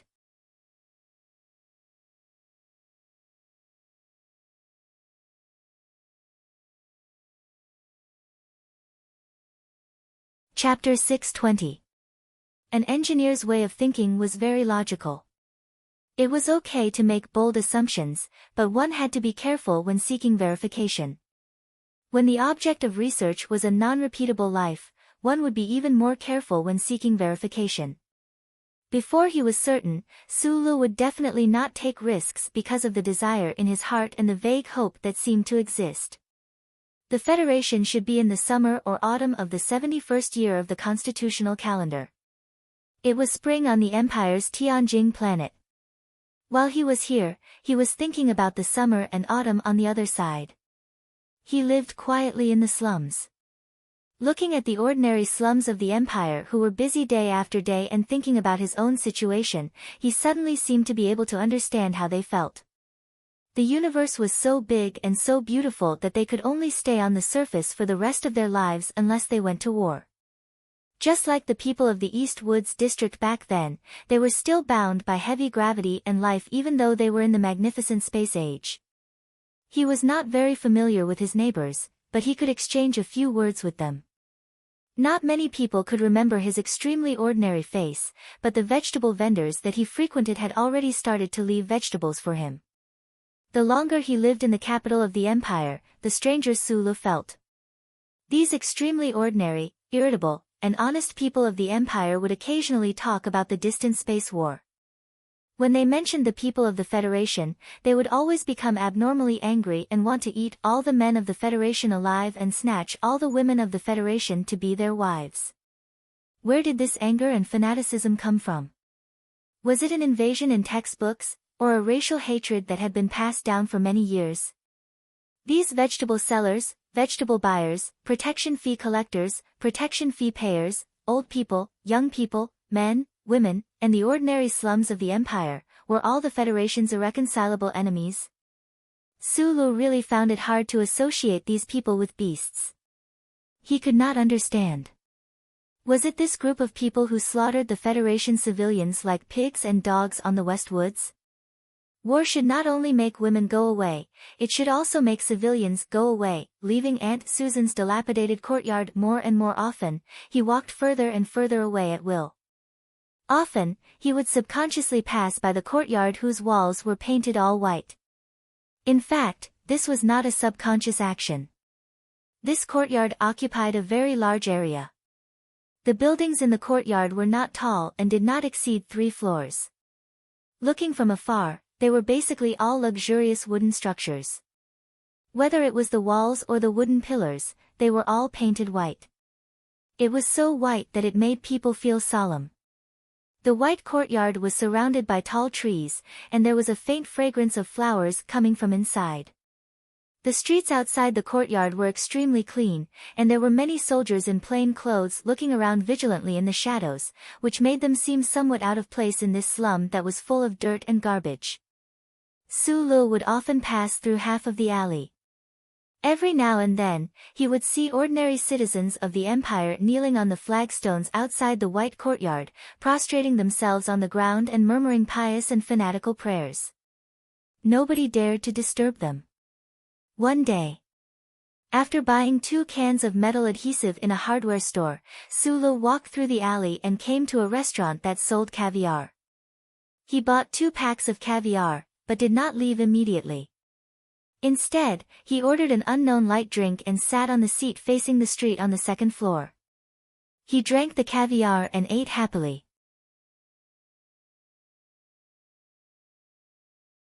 The corner of his eyes drifted to the white courtyard that he had been observing for a long time. Master Fan Manor. Regarding this Master Fan Manor and the title of the great teacher, there was no record in the Federation's intelligence. He only vaguely remembered hearing the old man mention it once. But according to his understanding, especially the story told by Huai Chaoshi, he knew very well what this master fan manor and the great teacher inside meant to the empire. He did not know what kind of person the current great teacher was, but he knew that this courtyard was related to the imperial family of the empire's Baijin dynasty through marriage for generations. A certain master fan had once crossed the universe and taught two students, Li Pifu and Feng Yu. To be able to teach two such heaven-defying existences, what kind of heaven-defying existence was this person himself? From a certain point of view, the previous owner of this white courtyard could be considered his grand master. Looking at this quiet and mysterious manner, even with Su Li's strong will, he could not help but feel a little uneasy. He knew that this place was definitely heavily guarded. He knew that there was definitely an extremely powerful existence in the master fan manor. He knew that he should not have come here to take the risk, but in the end, he still came. This was because he had too many questions in his heart that needed answers. The secret of the bracelet, the secret of the chip replacement, the secret of the 8 Reishinchi, these secrets were very important to his life. More importantly, the great teacher had once crossed the universe and quietly entered the Federation. How did he do it? Where was that amazing spaceship now? The star chart that the old military god had mentioned in prison. Was it the shortcut that Master Fan had taken back then? Su Lu chewed on his caviar and narrowed his eyes as he looked over, not noticing that the crumbs were falling from the corner of his mouth.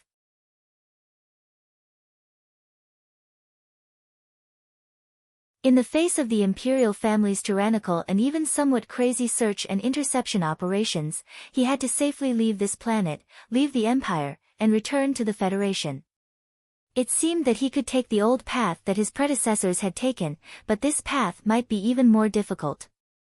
Just a few days ago, the Imperial Military Police once again combed through the slums. Although they still did not discover his existence, it already made him feel uneasy. Time seemed to be running out, and he was getting more and more nervous. However, to break into this white courtyard and investigate the mysterious Master Fan manor, from a rational point of view, was not a wise choice. It was more like a suicide mission. This decision was too hard to make. Right at this moment, a huge commotion suddenly came from the streets in the distance. Su Lu was shocked to find that many of the empire's citizens had put down what they were doing and were rushing over. Gradually, the earth-shattering commotion turned into orderly angry shouts. Race not destroyed, fight to the end. Kill the Federation. Long live the Empire. Long live the Emperor. Fight to S1. Kill. Autumn of the 71st year of the Federation's constitutional calendar, spring of the 724th year of the Empire's White Hibiscus Dynasty's imperial calendar. The Federal Fleet, consisting of 1,400 warships, passed through the 2 giant warp holes in the Night Scorpion Nebula and Gary Corridor at the same time. The Federal Fleet easily defeated the Empire's border fleet and headed straight for the Virgo Galaxy in the southwestern star region of the Empire. The Third Cosmic War officially broke out. The vast sea of stars that had just calmed down was once again lit up by the flames of war.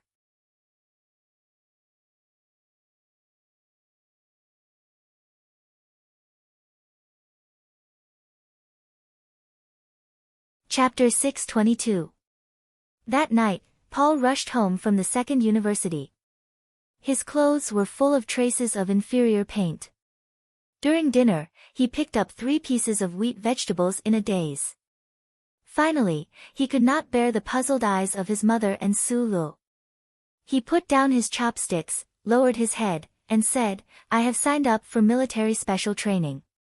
Aunt Susan took a deep breath in surprise, covered her mouth, and did not speak. Su Lu looked at Paul's young face, hesitated for a moment, and persuaded, "Now the Federation has just passed through the space channel, and the situation is not so tense. You are a mechanical college student. How can it be your turn to fight? I have to be prepared at all times." Paul replied very seriously, "Brother, I know you have resentment against the Empire. In fact, we do too. The problem is that our country has reached a moment of life and death. Our compatriots are trapped in blood and fire. Brother, forget the hatred related to political conspiracies.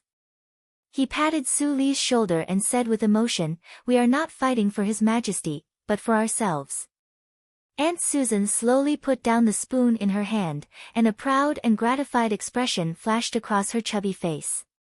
She put her hand on her son's thin shoulder and said in a gentle voice, do what you want to do. Okay. Paul nodded hard. Su Lu was silent. Looking at the young man of the Empire beside him and thinking that he might walk on the battlefield full of blood and fire, he was a little nervous. He wanted to teach him some life-saving skills on the battlefield, but on second thought, wouldn't this be too irresponsible to his compatriots? Su Lu was a foreign young man who had saved his life and had a very good relationship with him. Now, he was about to enter the battlefield. Perhaps one day, he would hold a gun barrel and spit at him, and then cry as they bid each other farewell. Generally speaking, Su Lu should be very depressed and struggling with a headache. However, since he had seen too many scenes of comrades dying or surviving by luck on the battlefield in the West Woods, especially this time when he was captured by the Empire, Su Li's personality changed, or it could be said that he returned to the psychological state of the orphan on Zhonglo Street in Donglin. For problems that could not be solved temporarily, not only could he not think about it, but he was also full of confidence with a sly aura. He believed that if that day really came, he would definitely be able to find a solution. Paul was busy with military training and parading in the streets. Aunt Susan was busy making money and then changing the money into hard currency that was not easy to depreciate. Sometimes, she would go to the management office to give wartime gifts. Su Lu, a soldier of the Federation, did not have the consciousness of being their enemy. He still repaired pirated video players and polished all kinds of inferior metal devices as usual, living a quiet and warm life in the small courtyard and attic. No one knew that when he went to the hardware store every day, he would always sit in the restaurant in the alley next to the white courtyard for a long time. He silently and attentively observed the environment of the house and the movements around it. Then, he would memorize everything he saw in his mind. When he returned to the attic of the house, he would draw it on the map. The engineer's meticulous way of thinking made him unusually serious about his preparation work, to the point that he was so serious about every detail. Even so, he still felt that his impulse to enter Master Fan's manor was a little crazy. After all, it was an existence with a taste of history and mystery.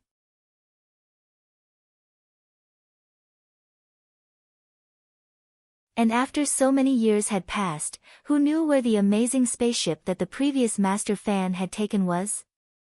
Was the star map of the third passage between the Federation and the Empire still in Master Fan's mansion? On a calm and impermanent night, the warm fragrance of bean paste buns was steaming under the attic.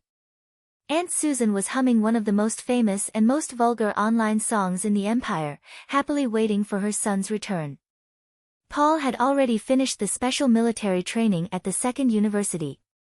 If the situation of the universe war in the future developed to be extremely unfavorable to the Empire, even the civilians of Tianjing had to join the battle. Paul, who had good grades in the mechanic department, would definitely become a reserve member very much needed by an armored division. Aunt Susan, who had a tragic life, couldn't have any good feelings for the Empire's royal family and those dignitaries because of the tragic death of her parents and brothers. In her opinion, this country was undoubtedly a tragic world.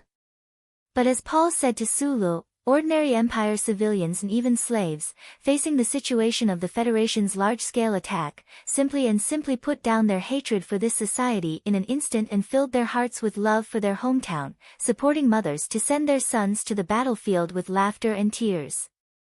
Su Lu was in the attic, smelling the warm aroma of food from the market below. He shook his head lightly and walked to the window. He glanced at the distant Fan Manor shrouded in dust and fog, and the new moon that had just risen above the white courtyard. He slowly closed the window tightly, not leaving a single gap. His left foot slightly stepped forward, his right foot pulled back horizontally, his knees bent at a 60-degree angle, his left hand clenched and retracted to his waist, and his right hand stretched out horizontally, but his fingertips curled strangely. He silently maintained this posture for 10 minutes. Then, he retracted his feet and changed to another strange posture. These postures were obviously against the common sense of the human body.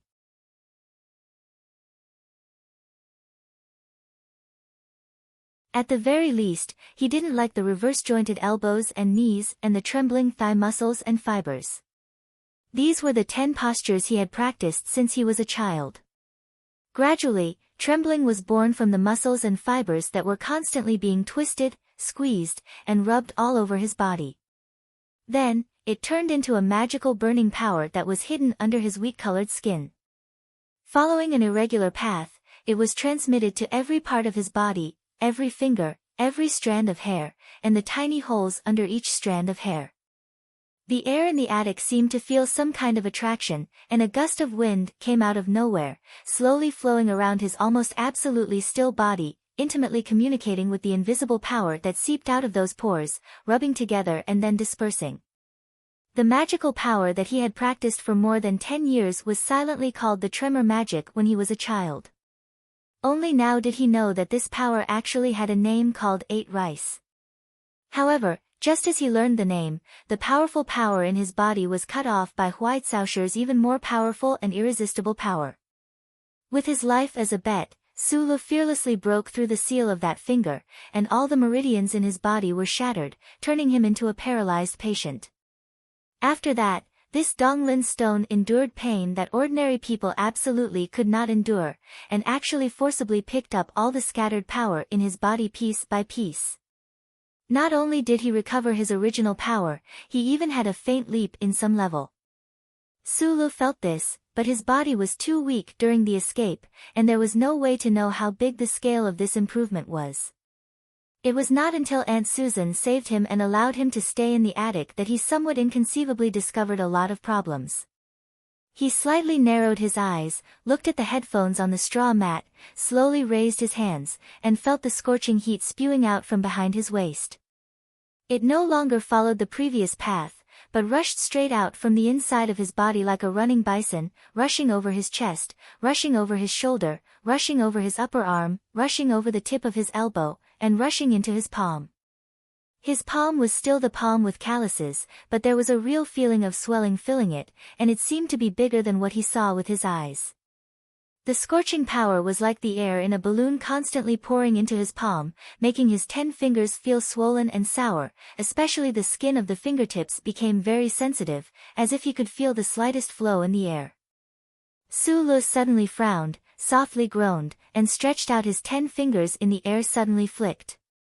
A series of slight crackling sounds suddenly sounded in the air, as if some kind of invisible power was penetrating the air, and the headphones on the straw mat 2 meters away from him strangely moved their position in a very strange way. A cool and refreshing wind reverberated in the attic, stirring up a few strands of dust that he usually did not pay attention to. Sulu slowly opened his mouth wide, revealing a mouth full of neat white teeth. He pulled back his hands in front of him, carefully and seriously and shockingly and admiringly, like an engineer admiring the beautiful electron beam that he could never analyze with his intelligence. This was not the first time that he had discovered the so-called Jinchi overflow phenomenon, but he was still deeply shocked. Opening the window again, Sulu looked at Master Fan's mansion in the distance under the moonlight, could not help but shrug his shoulders, put on the headphones, and carefully listened to the communication over there through the electronic pulse monitor. This electronic pulse monitor with a simple appearance was made by the parts he purchased in the hardware store in the past 2 months.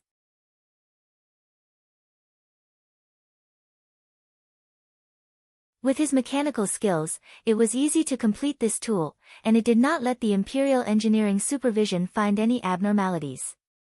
Lifting the straw curtain, prying open the somewhat rotten floor, and taking out a pistol with a metallic luster, Sulu silently did the final maintenance, and then stuffed the weapon that he hid before he passed out under his clothes. "You don't want to eat?" Aunt Susan looked at him walking down the attic in surprise, waving a spatula and said, "You don't like bean paste buns, I also made a pot of chowder soup." "There's something that I need to take care of," replied Sulu with a smile. Aunt Susan had always supported his courage to communicate with the outside world. He had to have the courage to treat the Empire's wanted list as shit, so she did not force him to stay. She continued to wave the spatula and shouted, "The curfew is not strict now, but there are a lot of people on the streets. You have to be careful and come back early." "Okay." Sulu walked out of the small courtyard, walked through the alley, stepped on the mud and garbage, and narrowed his eyes as he walked toward the white building. As he walked, he became more and more nervous. "I'm not an ordinary person." Well, people who can use their fingers as engines are generally not human.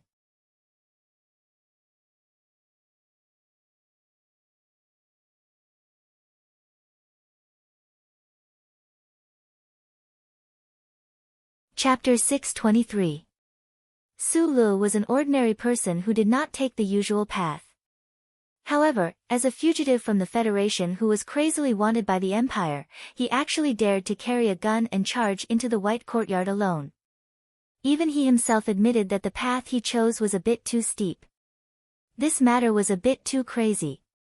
Based on this psychological expectation, when he arrived at the third side door of the Great Master Fan Manor, answered a few simple questions according to the information he obtained from the eavesdropping, and walked in without any obstruction, he could not help but feel a lot of absurd and indescribable feelings. "What are you doing here?" the white-haired butler of the Great Master Fan Manor asked expressionlessly. "I'm here to fix the heating lines." Sulu swallowed a mouthful of saliva to moisten his somewhat dry throat, and handed over a crudely forged card that he had spent an entire night making.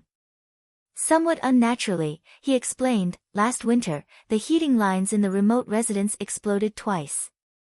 The Bureau asked us to hurry up and fix it, so that there won't be any more problems when winter comes."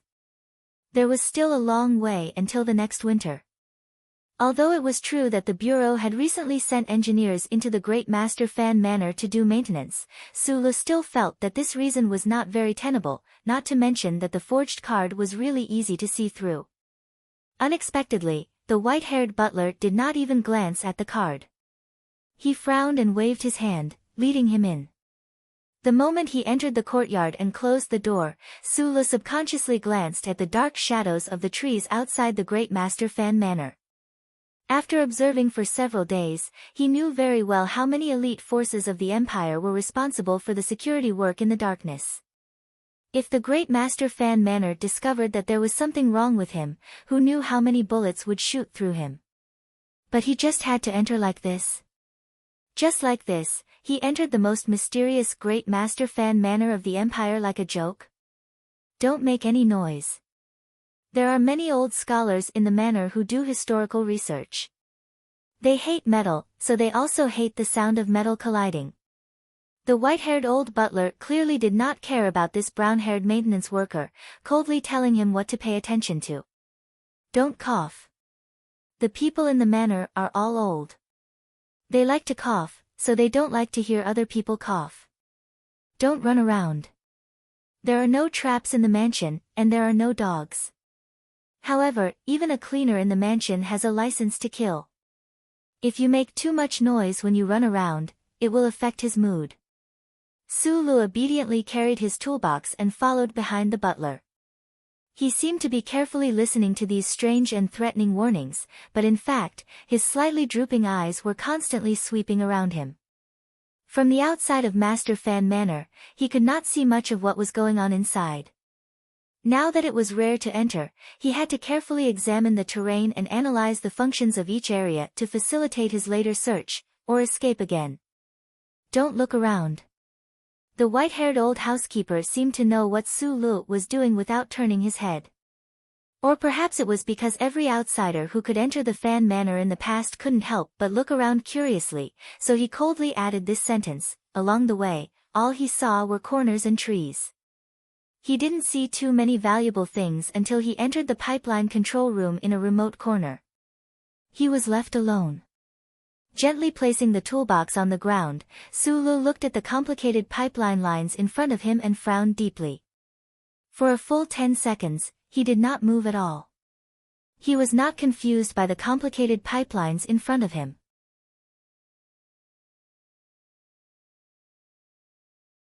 No matter how complicated the mechanical pipelines were, as long as there were corresponding external paint labels, he could sort out the pipeline structure in the shortest amount of time and find the one that needed to be repaired or not. The reason why he frowned and fell into deep thought was the process of entering this white courtyard. Closely related to the Empire's Hibiscus dynasty, the incomparably mysterious Master Fan Manor, he had entered so easily. This fact that had already happened made him feel somewhat inconceivable. There was no strict search, no multiple verification of identity, and even the toolbox at his feet had not been opened. What was the use of those elite troops of the Empire's military outside the manor? He narrowed his eyes and looked at the deep and peaceful night outside the window of the pipeline room and the tall trees swaying gently in the spring breeze. He felt that there was a problem somewhere, but he didn't know where the problem was.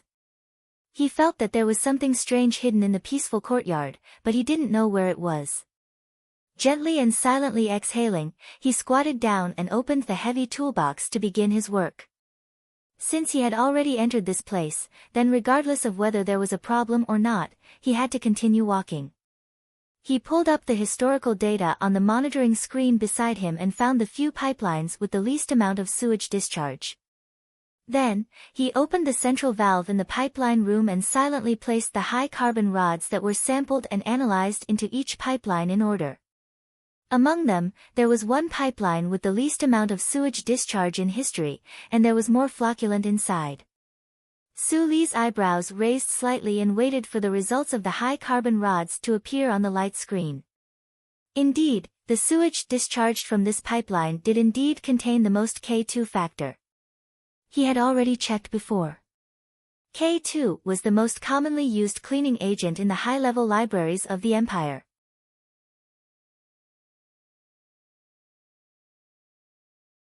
The question was, why were there so many flocculant? Could it be that the archive room of the Master Fan Mansion was still using plant fiber books?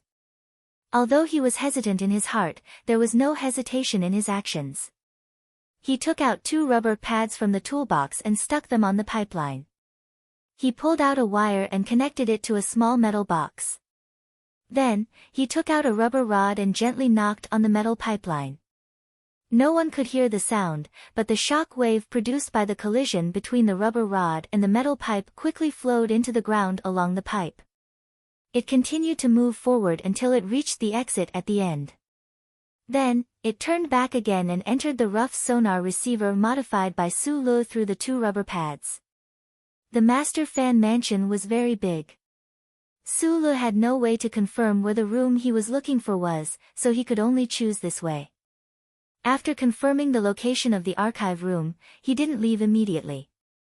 Instead, he took out a low-end rotary screen workbench that was often used by maintenance workers from the bottom of the toolbox and connected it to the cable that he pulled out from the depths of the underground. He wanted to hack into the surveillance system of the Master Fan Mansion. No, to be more precise, he wanted to synchronize with the surveillance system. Although it was easy to enter, and this white courtyard was as unguarded as a brothel, Su Lu was extremely vigilant in front of his teacher's old residence and the most mysterious name in the Empire. He didn't dare to take too many risks, and he didn't believe that he could hack into the other party's surveillance system without being discovered. After putting on the earplugs, he hung the miniature light screen over his left eye, loaded the pistol, and took a deep breath to let the burning power surge through his body. He could use the power of a leopard's speed at any time. After finishing all the preparations, Su Lu tightly closed the door of the archive room. His body suddenly shrank, turned into a shadow, and went out through the window. Then, he hid in the shadows of the flowers and trees. With his current strength, or state, or the speed that he could burst out with, under the cover of the night, it was difficult for a normal surveillance camera to capture his figure. Once he stopped, even if someone walked past him, it would be difficult to discover his existence. He walked in the courtyard like a shadow, carefully avoiding all the dangers and moving towards his target.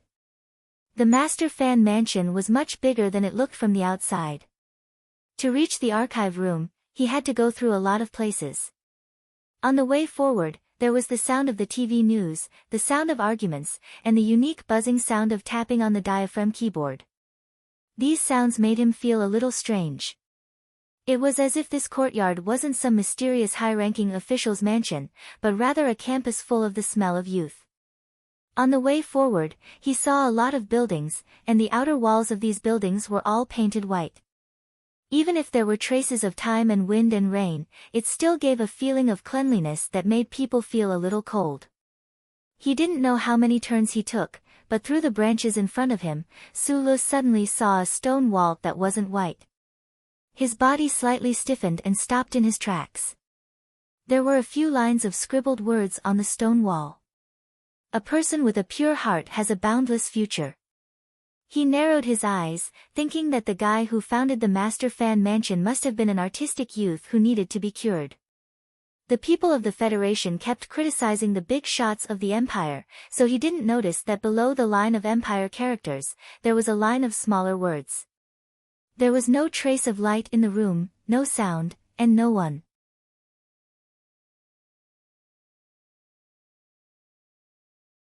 There was only the faint smell of plant fiber moisture resistance medicine and the unique low electric current of the disk array. There should be countless old books and a huge amount of electronic data stored inside. Su Li's eyes narrowed again, and his eyelids were a little dry. He observed for a long time in the dark, and confirmed that this all-alloy room didn't have any overly heaven-defying security measures. Su Lu used a tool to deactivate several of the triggering alarm systems. Then, he crouched before the dark door and spent 3 minutes unlocking the door. Slowly, he pushed open the door, revealing a small gap. Then, he slipped in. He was more grateful than ever for the lock knowledge that the uncle taught him. At the same time, he confirmed once again that as long as he wanted to, he could become the most amazing thief in the universe at any time. Some pride and contentment surged into his mind, but it was immediately frozen by the scene in front of him. As far as the eye could see, the room was filled with black cloths. These thick black cotton cloths had a light blocking rate of about 100%. They hung from the ceiling and draped down to the ground. They were like black space partitions, forcibly cutting the three-dimensional space into countless small compartments. Su Lu looked at these black cloths in surprise. Looking at the books and discs in the grid formed by the black cloths, he vaguely understood that the black cloths were probably used as partitions, but he didn't know why they were like that. He didn't have much time. First, he quickly browsed through the paper books on the bookshelves, and found that there should be many secrets of the Empire in them, but they were of no use to him. He flipped through 4 black cloths in a row, but the result was still the same. Somewhat relaxed, he casually lifted a black cloth again, but a light flashed into his eyes.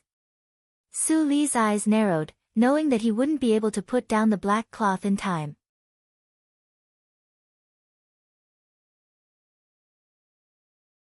His right hand pulled out a pistol like lightning, and his finger pressed the trigger tightly, aiming at the back of the figure behind the black cloth.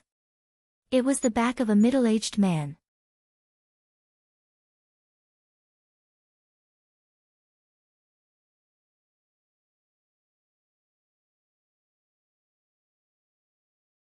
Chapter 624. Before entering Master Fan Manor, Sulu had spent dozens of days observing and eavesdropping. From his disguise to a series of detailed problems, he had made ample preparations. The details decided everything, and the details seemed to have decided that he could enter so easily. Although he had made so many preparations, he still didn't have the slightest bit of confidence. This was because this white manor was unknown in the Federation, but to the Empire, it was too important.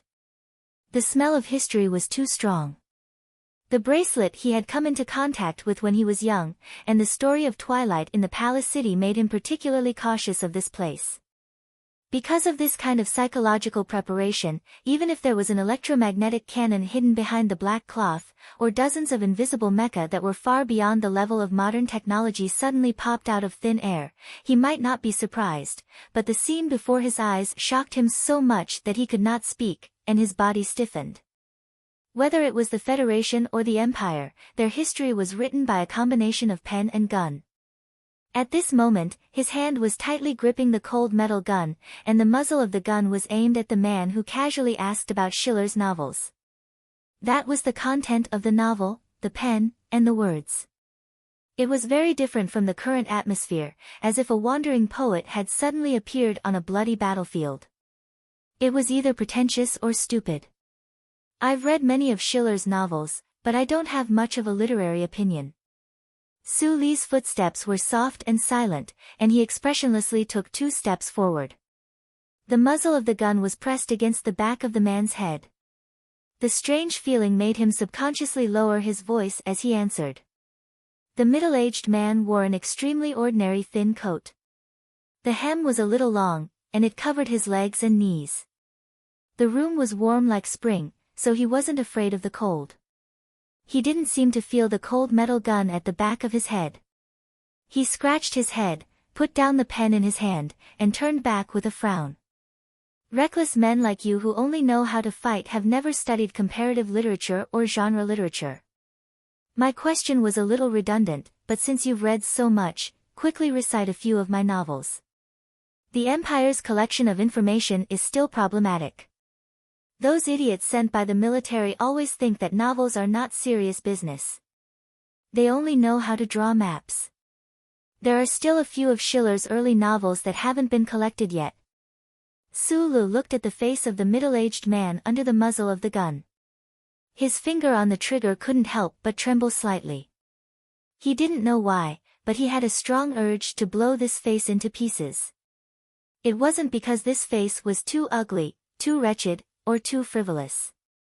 It was because this face was too beautiful. Su Lu had seen many handsome men in his life. There was no need to mention the delicate and pretty by Magnolia and the gloomy Li Qishao for the time being. Shi Qinghai, who had a mesmerizing face and peach blossom eyes, was his best friend. He had enough tolerance for a man with a beautiful face, but at this time, he was almost unable to suppress the jealousy and hatred in the depths of his heart. This man from the Empire had a head full of white hair. He was not young, but his face was so perfect that it made people jealous. He was even closer to the category of monsters than Mr. Shi. It was enough to make all the men hate him and feel that the creator was a bastard. Don't tremble with your fingers. The middle-aged man from the Empire tried to move the gun barrel away from his forehead, but he found that Su Li's hand was very tight. He helplessly gave up the idea and said innocently, "I know that many male animals have the urge to destroy my face when they look at it.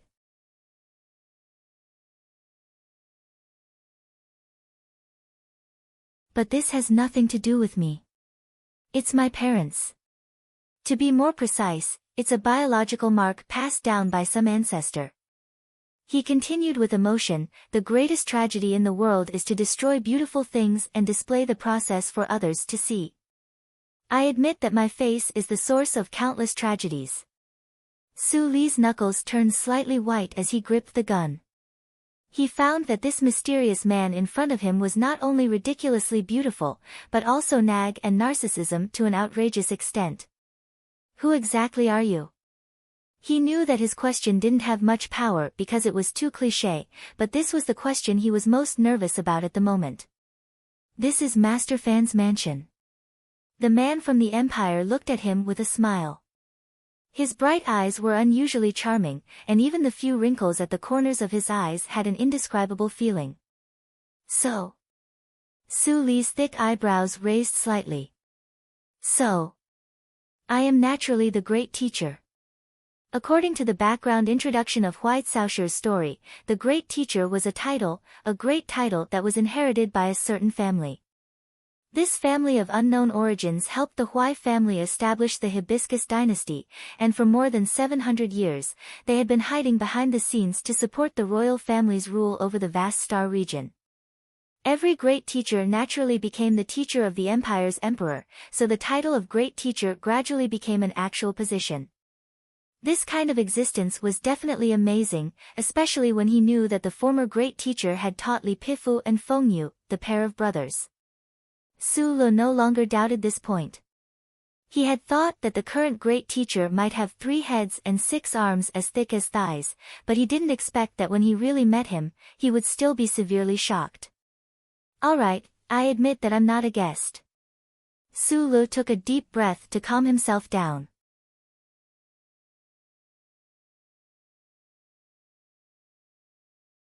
His finger that was stroking the trigger relaxed, but he was ready to pull at any moment.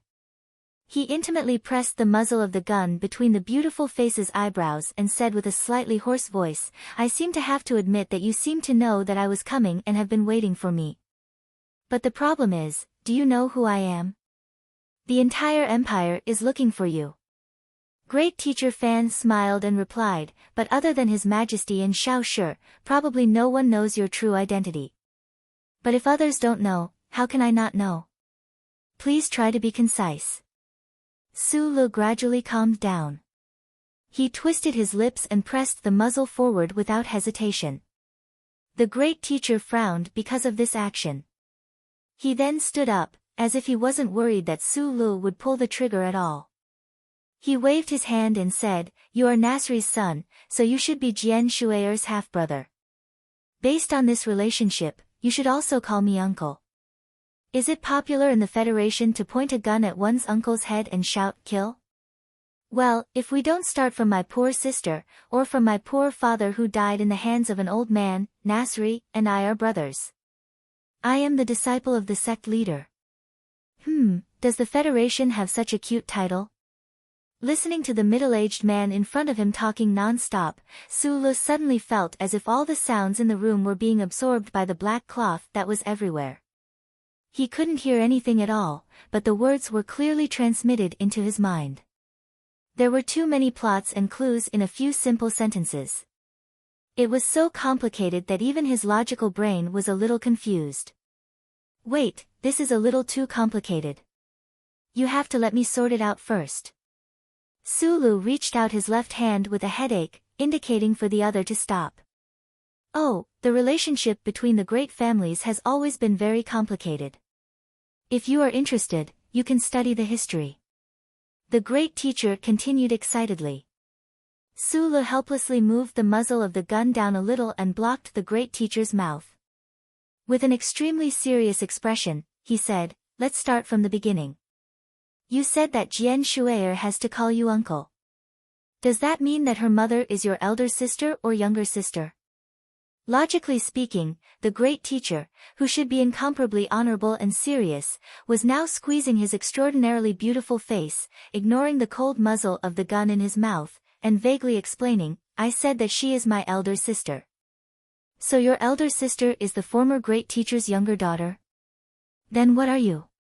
Su Lu thought of the story that Huai Chaoshi had told him and asked in confusion. The muzzle of the gun subconsciously moved away. "She is the younger daughter, and I am the younger son. This relationship is very simple. The former Great Teacher is my father, and my elder sister is my father's daughter. Isn't it natural? So, Jian Shui'er and Huai Chaoshi are half-sisters." Su Lu opened his small eyes wide and came to an incredible conclusion. The Great Teacher looked at him and nodded. He spread his hands and said, "Jian Shui'er made His Majesty wear a green hat. Otherwise, why would he go crazy whenever he saw Jian Shui'er? But you don't have to worry too much about the incestuous relationship between you and Xiao Shi. She and Jian Shui'er are half-sisters, you and Jian Shui'er are half-sisters, and you and Xiao Shi are half-sisters." Su Lu felt a headache coming on.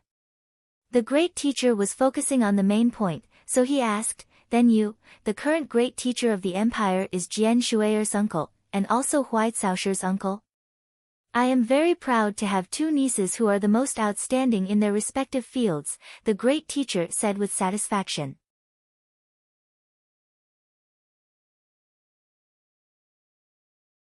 He waved his arm again, causing the thin coat on his body to flutter in the wind, revealing his bare thighs and a corner of his underwear. Su Lu didn't expect this important person to have such a strange habit of dressing. The words he wanted to say were stuck in his throat. He silently thought about these complicated things, and his feelings were indescribable. Of course, he knew that he wasn't the Great Teacher's son, but it seemed that the Empire insisted on this, so these complicated relationships involved him. "I don't think you waited for me just to tell me a story." He narrowed his eyes, not looking at the middle-aged man's thighs. He shrugged and said, Actually, I don't even know how you guessed that I would be able to escape and enter the great teacher Fan Manor. I heard that Nasri died. You inherited his legacy, so of course you were able to escape successfully. The great teacher smiled and said, several decades ago, when I was still young, I ordered him as his brother-in-law to find a way to take me to the Federation to play. Only then did he create that little blue thing. Although he didn't keep his word and didn't take me to the Federation, I thought that since you had that little blue thing on you, how could the Empire's surveillance catch you? As for why I guessed that you would come to the great teacher Fan Manor, the reason is very simple. The great teacher completely ignored his pistol and naturally turned to pick up the teacup on the table. His thin clothes fluttered like an immortal, and his 2 thighs were a shocking sight. Student Hui Fuchai will go completely crazy when he hears the names Li Pifu and Nasri. If you want to live, or even go back, of course you have to find someone to help you. But you're alone in the Empire, who can you find? The great teacher's legs were bare. He smiled and said, after all, we are relatives. Although we don't interact much, we still have to visit each other occasionally. You're tuning in to the Blissful Bookshelf YouTube channel. We're so grateful for your support, and don't forget to subscribe to join us on this incredible journey through captivating stories. Your generosity through donations truly makes a world of difference, as it's the primary source of revenue that allows me to expand and enhance this channel for you. Thank you from the bottom of my heart for being a part of this adventure.